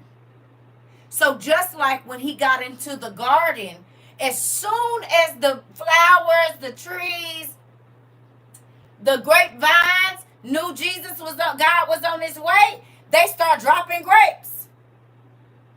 It don't matter if it's the season or not. The creator is here, and I need to be producing something when he show up. It don't matter what men say, if it's out of season or in season, God can still produce something in my life, whether it's the flower season or not. Whether the bees are mating and doing what they need to do or not. He can still make something grow because it's already down in there. But when he show up, I need to get to producing. But when I show up in your life, if you ain't go produce nothing, why are you taking nutrients for somebody that could be? I have the ability to get out of you whatever I want out of you. But are you going to get up and get moving when you know I'm coming? It don't matter if it's who the pastor or people say, oh, God ain't ready to bless you. He didn't say that. Oh, it's not your season. Did God say that? It's whatever season he wanted to be seen is how he created them. The disrespect, Miss Fig Tree, get it together. Come on. Come on. It don't matter what men would say. Oh, it's not time. God said, I didn't say that. Whenever I show up, it's time. It's time for you to start producing as soon as I show up, honey. When I'm on the scene, anything is possible. So why are you not producing, even though men say you not in season? Wherever God goes, there should be production.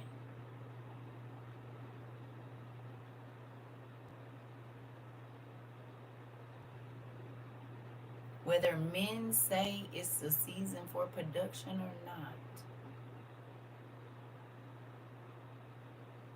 3 years ago, they told you,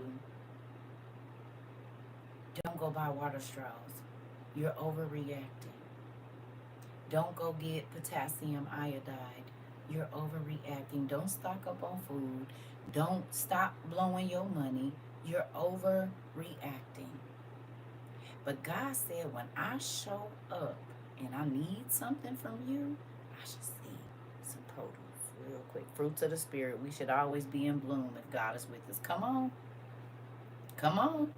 He said, how you going to know a tree? By its fruit. Do you have a chaos tree? Do you have a selfish tree? Do you have a greedy tree? What fruit is being produced? If people walk up to your tree, what is it? Now, see, y'all gonna say I'm mean and snappy. Well, I don't even know what y'all gonna say about what my tree be producing. Keep it to yourselves. Talk to the Lord about it. I'm just playing, but for real. But for real, you have to be able to produce in and out of season. You hear me? No matter what man say. Okay, prime example. Have you ever been able to be a blessing to somebody when your life is falling apart?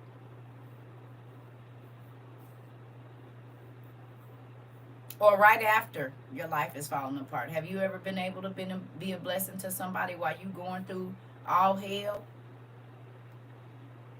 So it's not your season, but you still producing. It might not be your season of blessing because you don't always go through a season of blessing. Sometimes you go through a season of drought. But even in your season of drought, did you produce something that blessed somebody else? Was you able to feed something to somebody else even though you was going through a drought yourself? You might have been going through a drought of people encouraging you. But guess what you produce? Some encouragement for somebody else. You might not have no money in your pocket, but somebody call you and ask you for financial advice, and because you have the information, whether you got zeros and commas in your bank or not, you go ahead and tell them. So even though your account say you ain't producing nothing, that didn't mean that you couldn't produce something for somebody else. Do you see what I'm saying? But are you gonna be the person that's like this tree? I ain't producing nothing, so ain't nobody getting nothing. Ain't nothing popping in my life. Ain't nothing flowering in my life, so I can't help nobody else. Was going through a heartache, and loneliness, and still had to bless another. I'm trying to tell you.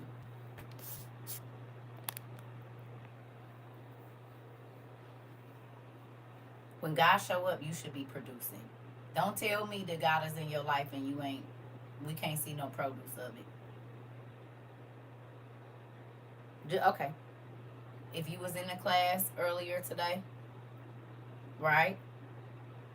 If you was in class in the beginning, we had I ain't gonna say a fake testimony because it's real testimony. How many of you, when we first came here, you told me that you would not be able to prep because you was on a fixed income or you didn't have a lot of money?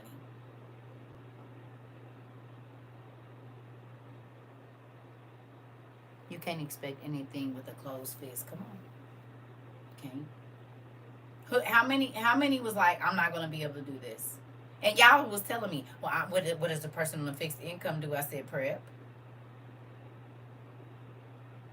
Well, I don't have no job. I said I didn't have no job when I was prepping for COVID. What does that mean? Tell me again. God got it. You don't have to have it. You have to ask him where you're supposed to go get it at. Yeah, I'm trying to figure out what the problem is. You said you definitely felt that way.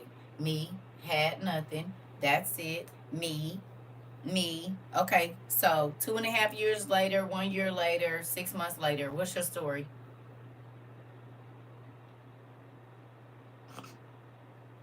And when he got it, you got more than enough. Dude, what's your story? 2 years later, 3 years later, 4 years later. 3 years. 1 year later, 2 years later, 3 years later. What's your story?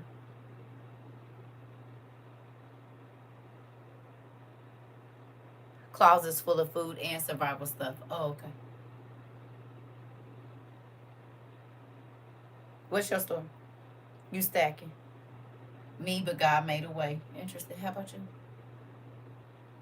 Prep, stocked, and even helped others stock. Interesting. Interesting. What y'all got over here? Okay, so I might be old.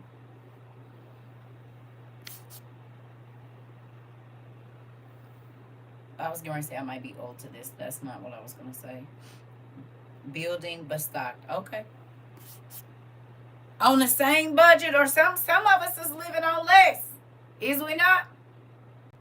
But do that mean that you don't have abundance just because to the outside world it don't look like you should be producing anything?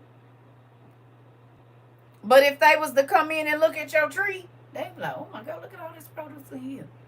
And you just be sitting at home reading the Bible? How you get all this stuff?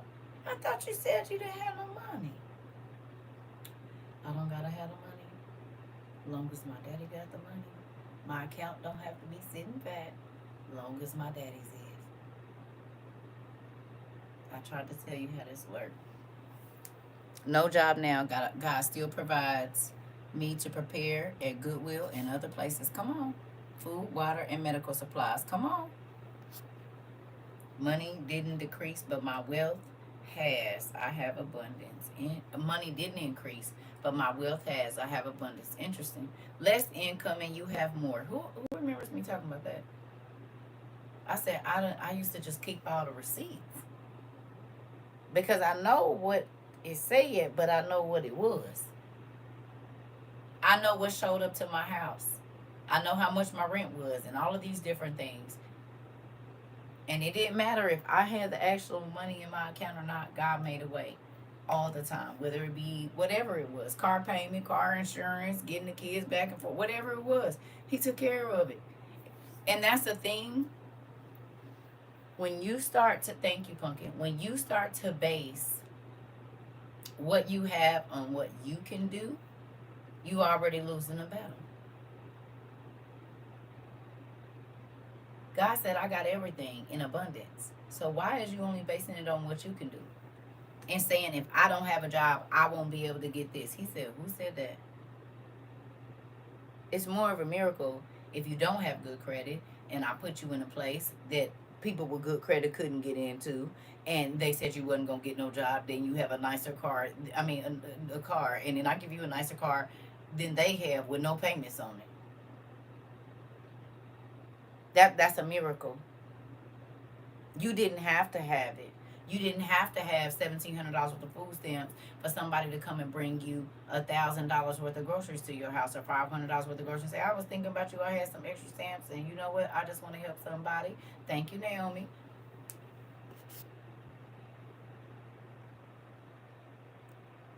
Continued blessings. Got my stuff, travel, paying my bills, able to help others. Still amaze me how he loves me. I'm trying to tell you, I won't go back. I've been changed, healed, free, delivered.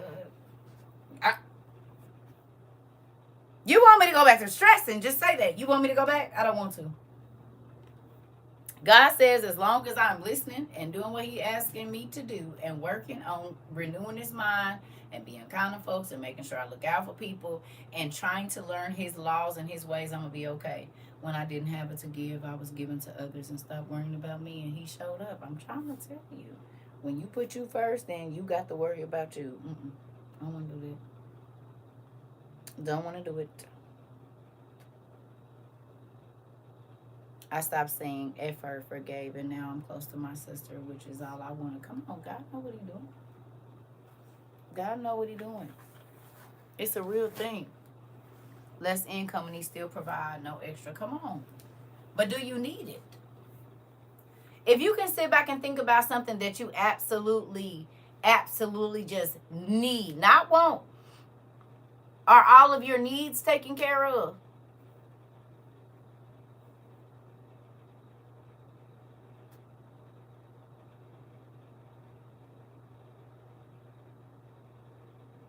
Oh, and I don't work and haven't for almost 4 years. Oh, okay. And you traveling and your bills is paid. Oh, okay. Okay. I just be trying to see. All right. It says he went to find out if it had any fruit. When he reached it, he found nothing but leaves, because it was not the season for figs. Then he said to the tree, "May no one ever eat from you again." And his disciples heard him say it. On reaching Jerusalem, Jesus entered the temple courts and began driving out those who were buying and selling there in the church. He overturned the tables of the money changers and the benches of those selling doves, and would not allow anyone to carry merchandise through the temple courts. Interesting. As he had taught them, he said, "Is it not written, my house will be called a house of prayer for all nations? But you have made it into a den of robbers," his church house. The chief priest, people don't let you leave till you give them some money. The chief priests and the teachers of the law heard this and began looking for a way to unalive him.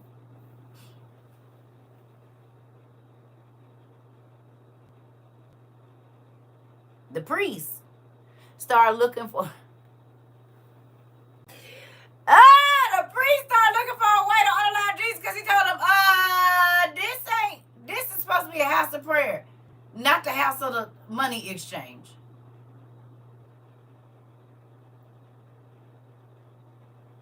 Why is you selling stuff in the sanctuary? Oh, we can take your no, you're gonna have to get up and go back over to the right there to the box, and you can order your tapes right there at the what do they used to call it? The sound booth or whatever at church. Remember, you used to have to go right there, and it was normally right outside the sanctuary or right in the same. You could see them in the clear thing, but the people that do the audio and visual for the church, when you used to have to buy DVDs and CDs, most times that was in the sanctuary, was it not? Like, it was probably a door right there. You could see them recording.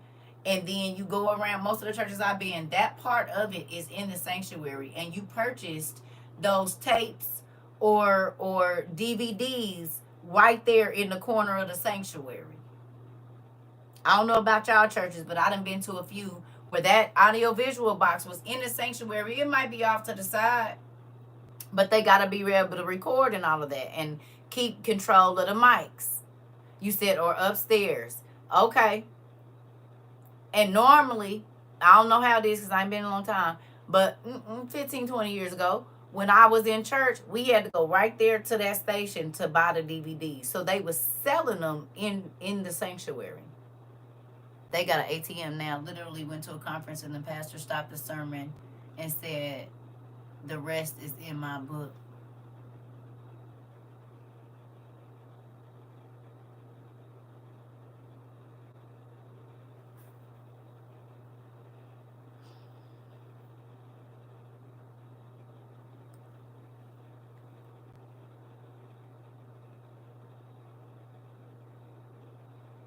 Or hallways before you enter the sanctuary. Would that be the courtyard of the sanctuary? That's the courtyard of the sanctuary. It ain't outside, but where they put all the tables up, they have mega flat screens in the sanctuary, gift shops. Okay. That will be the courtyard, because the sanctuary is where they worshiping at, where the doors is closed. You normally got to look in and see the usher let you in. And where do they sell everything at?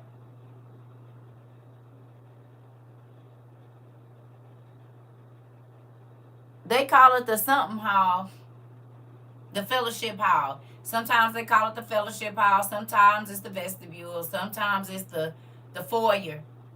They didn't change the name of it now, so you don't think nothing when they got the table set up out there. But that's technically the courtyard of the sanctuary, where they sell all the t-shirts, all the books, all the snacks.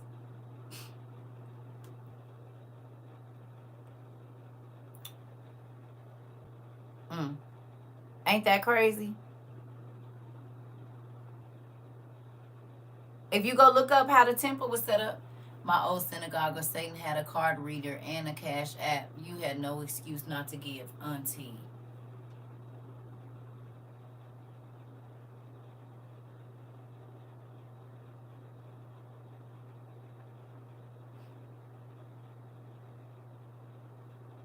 I said they was forcing folks to listen.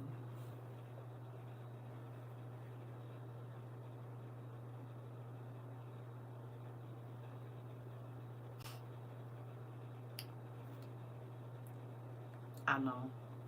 And that's why I used to be like, no, something's up with this. Something is up with this. Something is up. That's craziness.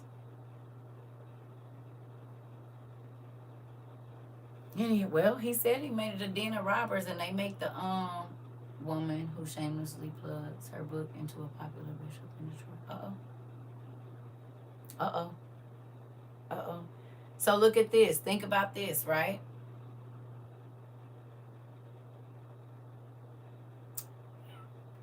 I'm just leave that. Here we go. When you getting robbed, ain't it a nigga standing at the door so you can't leave? It's the person taking your money, and it's a lookout. Right?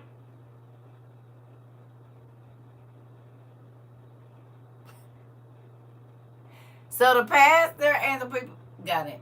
And the ushers is there to make sure you don't leave. So this is a stick up. It's a stick up. This is a stick up. You can't force nobody to give you nothing. If you lead them by the Spirit, they just gonna send it. They gonna do it. You ain't gonna have to, oh, we need more money. We ain't got no offering. How about you teach, and the people's hearts will probably be led to do what they supposed to do.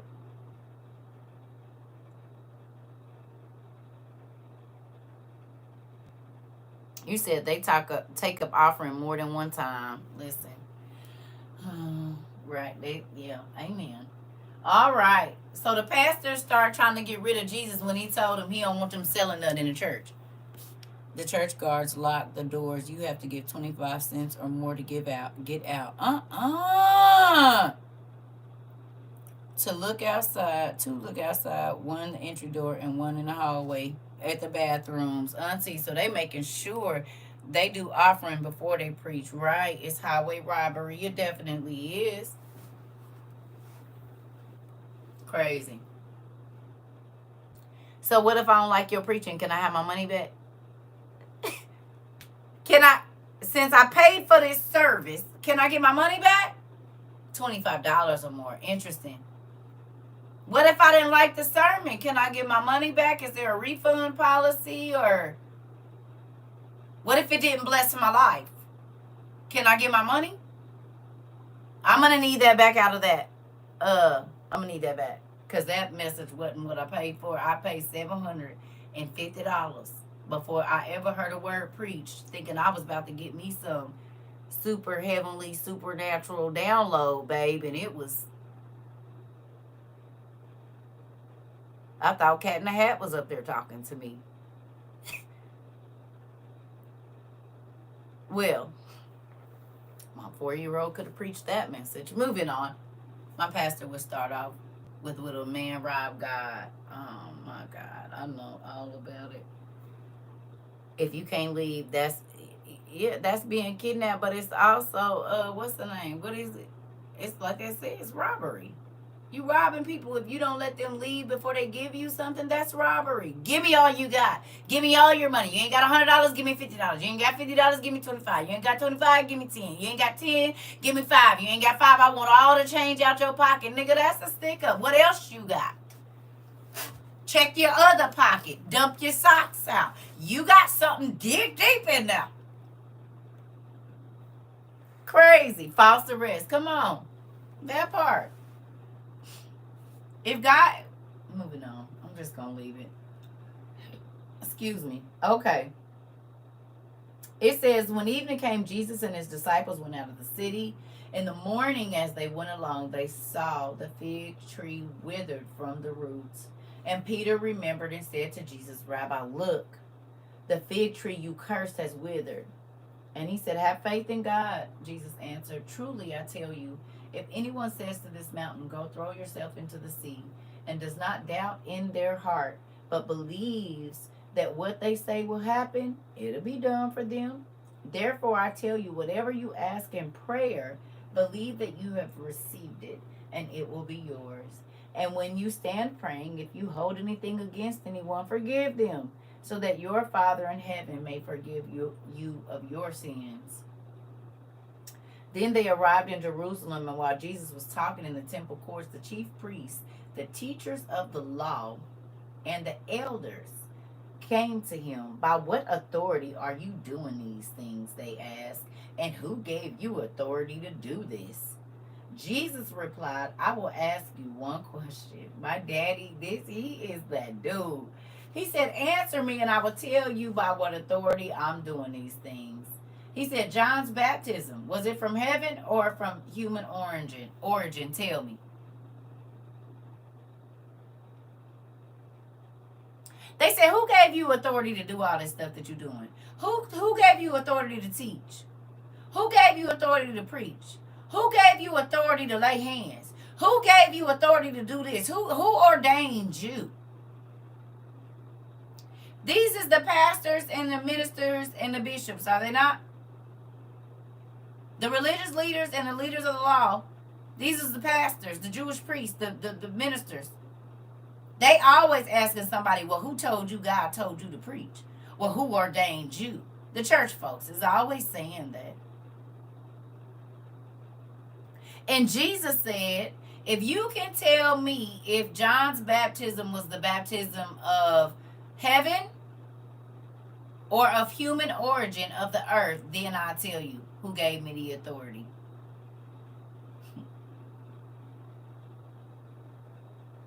Interesting.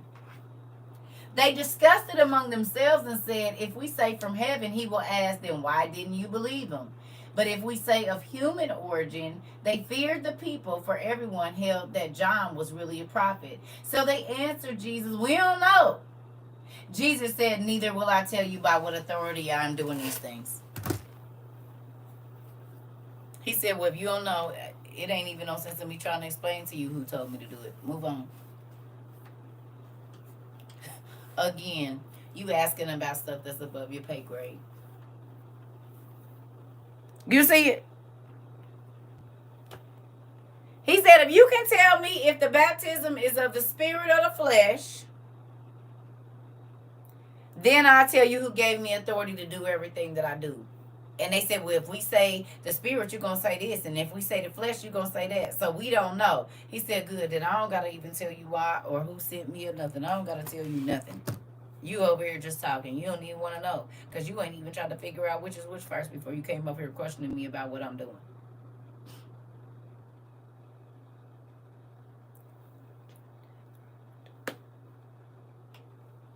So it's going to be some people asking you, why God got you doing this, or, well, who told you to do that, and how you know that was God telling you? Do you even understand what time we in? No? Oh, okay, well then me trying to explain to you why I'm stocking food and trying to get water, you won't even understand that, so we ain't even going to talk about it. No, he said, mind the business that pays you. That part, you doing too much. You need to be worried about stuff that you can understand. You hear me? Don't be worried about stuff that's above your pay grade. I'm about to go, y'all. No refunds. I can never remember what the sermon was about. It was usually about how others were hating on him. I used to just keep class in my. Let's see, every time y'all tell me that, it cracks me up. Auntie said she could never remember the sermon and she never got a refund. And she said she should just have class in her ear, this class. And Auntie, you is one of the reasons, you and some of your nieces, why I had to tell y'all, you either gonna go to church, but don't be taking me to church because I don't know what I'm gonna say.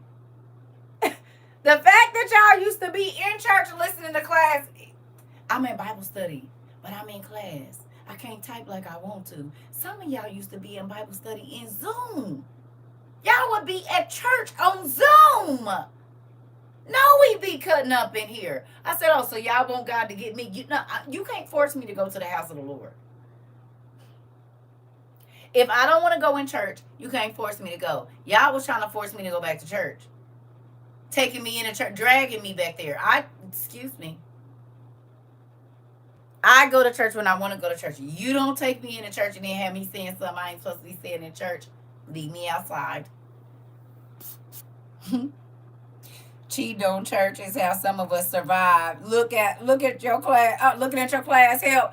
Tim, y'all said cheating on church with you is how some of us have survived. Yeah.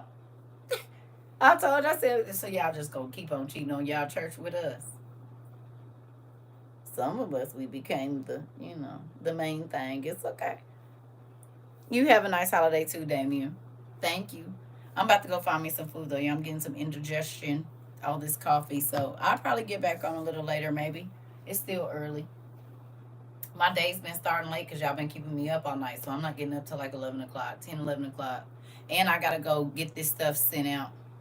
Had us in church anticipating class. We couldn't leave you alone. I know. Look, all right.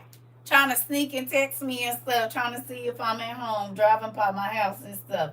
No, you go over there with your... How many times a week you gonna try to stop by my house? Acting like... Do they know about us? You done told the people you study in the lost books yet? You ain't told them about us yet? So you still hiding us. You scared. But you want to come over here and sit in my face. No, we not doing that. No, I'm playing. I already knew what y'all was doing. I already know. And it be real. You said can't even work. CERCA on. Listen. But think about how much we have learned and how many other people we've been able to teach. You all are teachers now. You all are teachers now. You hear me? You all are teachers now. Now y'all teaching people. Now y'all are saying, you know what that means? Do you know this another part to this story? You see what I'm saying? And it's people that ain't even here no more that's teachers now. They got their books, they studied, and God took them another way. And they still teaching. Can I ask a question? And it might just be cheap. Is the perfume called Honey, is that for men or women? Or both? Have y'all ever smelled it before? Come on, Damien, that part. Is it for men or is it for women? Do y'all know? Have y'all ever smelled it? It smells so good. You said not yet. Girl, I love y'all. You said we are the new disciples. We are. Have y'all ever smelled that cologne called Honey? Perfume, whatever it's called. It's real sweet. But then it smelled like it could be a man or a woman. It smelled real good. My son finally admitted that he had my books. He didn't mean it. He just slipped out. Hilarious. The books we've been looking for, Auntie.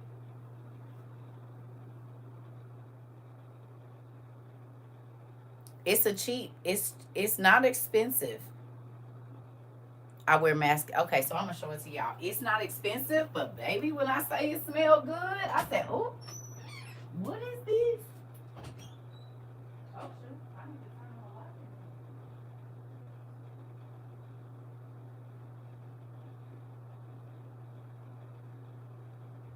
It's not expensive, but it smells real, real good.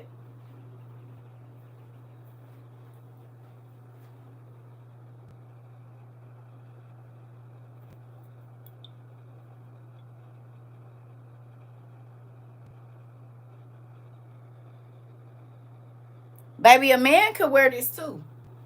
I feel like I done smelt this on a man. But it smelled real good. Listen.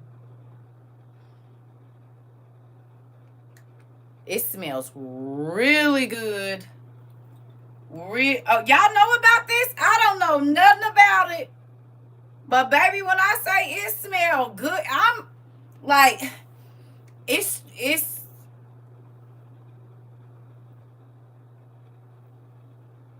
you hear me? I didn't know nothing about it. Baby, I got this. I said, ooh, long. I've been on here 3 hours, baby. It smell like I just put it on. That's why y'all been seeing me do like this. It's still here. It's still here. Yes, honey. And it was only like 19 bucks. Nice. And strong. Like, it's all in here. You hear me? So I've been on here all this time and it still smells like I just put it on. Fam, my mom just got a job at Universal. She's gonna be one of the first to see the new Celestial Park. Tanisha?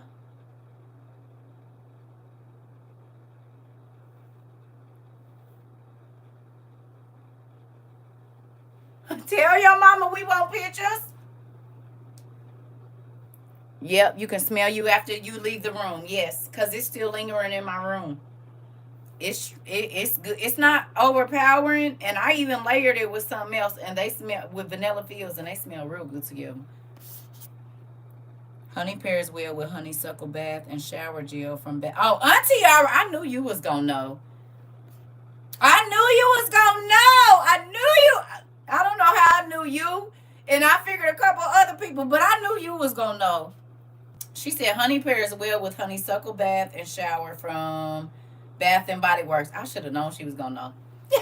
Yes, with the vanilla, I know it smells good. It does. And she said honeysuckle too from Bath and Body Works, the body washing stuff. Thank you, Auntie. I should have known.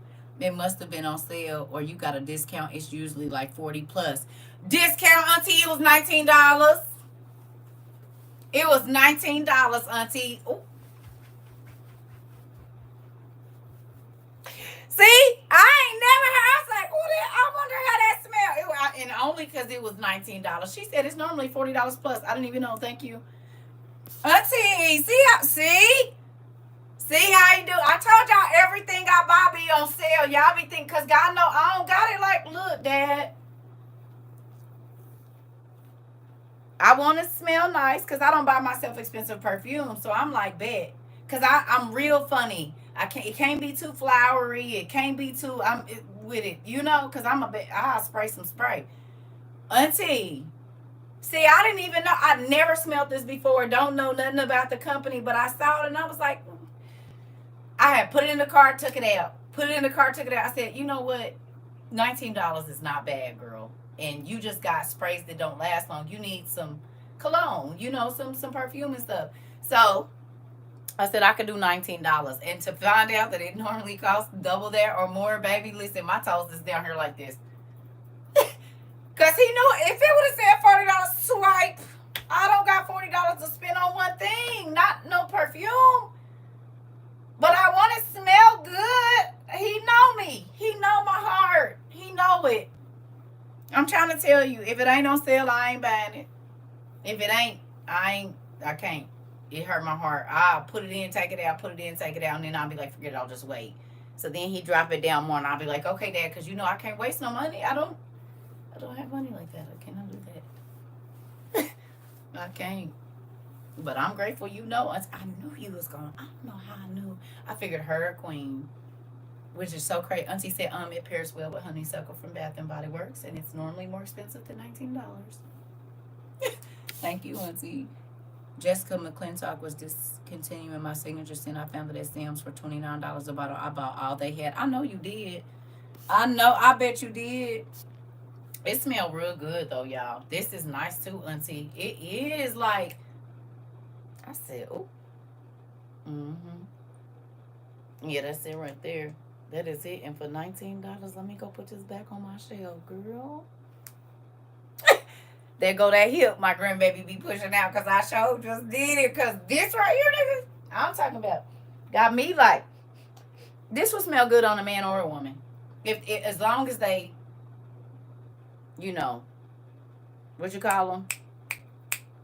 What is that? Pheromones is right, and they eating good. This will smell real good on a man, honey. will, will, real nice. Right about here and right after they put their deodorant on, you know that space right there. They just need to spray it right there. So when you behind them and hugging them like this, you get the deodorant and then that right there. Listen, and I know because I wear men's deodorant, so that's how I know it smell good. Together. Because I wear degree. I wear men's deodorant. I can't wear nothing. Not these armpits. They got you good there. You said I do too, baby. I got to. My if I don't have no if baby if I ain't got no degree, baby, I'm being sweaty through everything. Yeah, I wear degree, so some some things you can't, but it be yeah. I used to be with my when I was with my ex husband, I sneak and put his stuff on. Mm-hmm. That's funny, but I gotta wear degree, honey. Degree is I get all of it now. I can't do the what's the name? You said it behind the ear too. Let me get on out of here. I'm gonna just go on and leave. I gotta go eat. I love y'all. I'll see y'all. I think I'm about to make me some cabbage. I gotta have the half a cabbage. I think I'm gonna fry me up some bacon, put me some onions and stuff in there. Ooh, yeah, Auntie, that's all I buy is degree. Men's degree, that's I don't buy that woman's stuff don't be working for me. I be walking around here smelling like an onion. Not the way I sweat. I love you too, Pumpkin. I see y'all. About to make me some cabbage. I'm not gonna pull out my fat back either. I'ma leave it. I'ma leave it. But I'm about to make me some cabbage. I want some. And maybe a little macaroni and cheese on the side. I don't know. See y'all later. Dang, hi and bye. Hey, Pumpkin. You know what this is? Your auntie do. You know what this is and a few of your cousins. You seen this before? I just spoke you up. I said I knew either Queen or Auntie was going. I had a feeling one of y'all. You know about this already? My locks got long. I'm so happy. I'm out of the ugly phase. Girl, come on through. Send me a picture. Send me a picture. I believe it too. You got some beautiful hair under there. And you pregnant, girl? Yeah, go on and just let them flourish right now too. Be taking all your vitamins, girl. Nope, it's new to you. Okay, well it smells real good and it's on sale on Amazon for $19. It's the easiest hair you ever had, ain't it? Just free. You ain't got to worry about nothing. If it ain't done, it's done. If it is done, it's done. Put a cute hair rag on or something, cute little band or something, you good to go. Finally have a happy and safe holiday. Thank you. Yeah, I love y'all. Sure is. Best decision I ever made. I already know, baby. I will not be going back to nothing. I don't want to. I don't want to. I love y'all though. Let me go eat something. I'll probably be back. Give me a couple hours. We'll see how it go.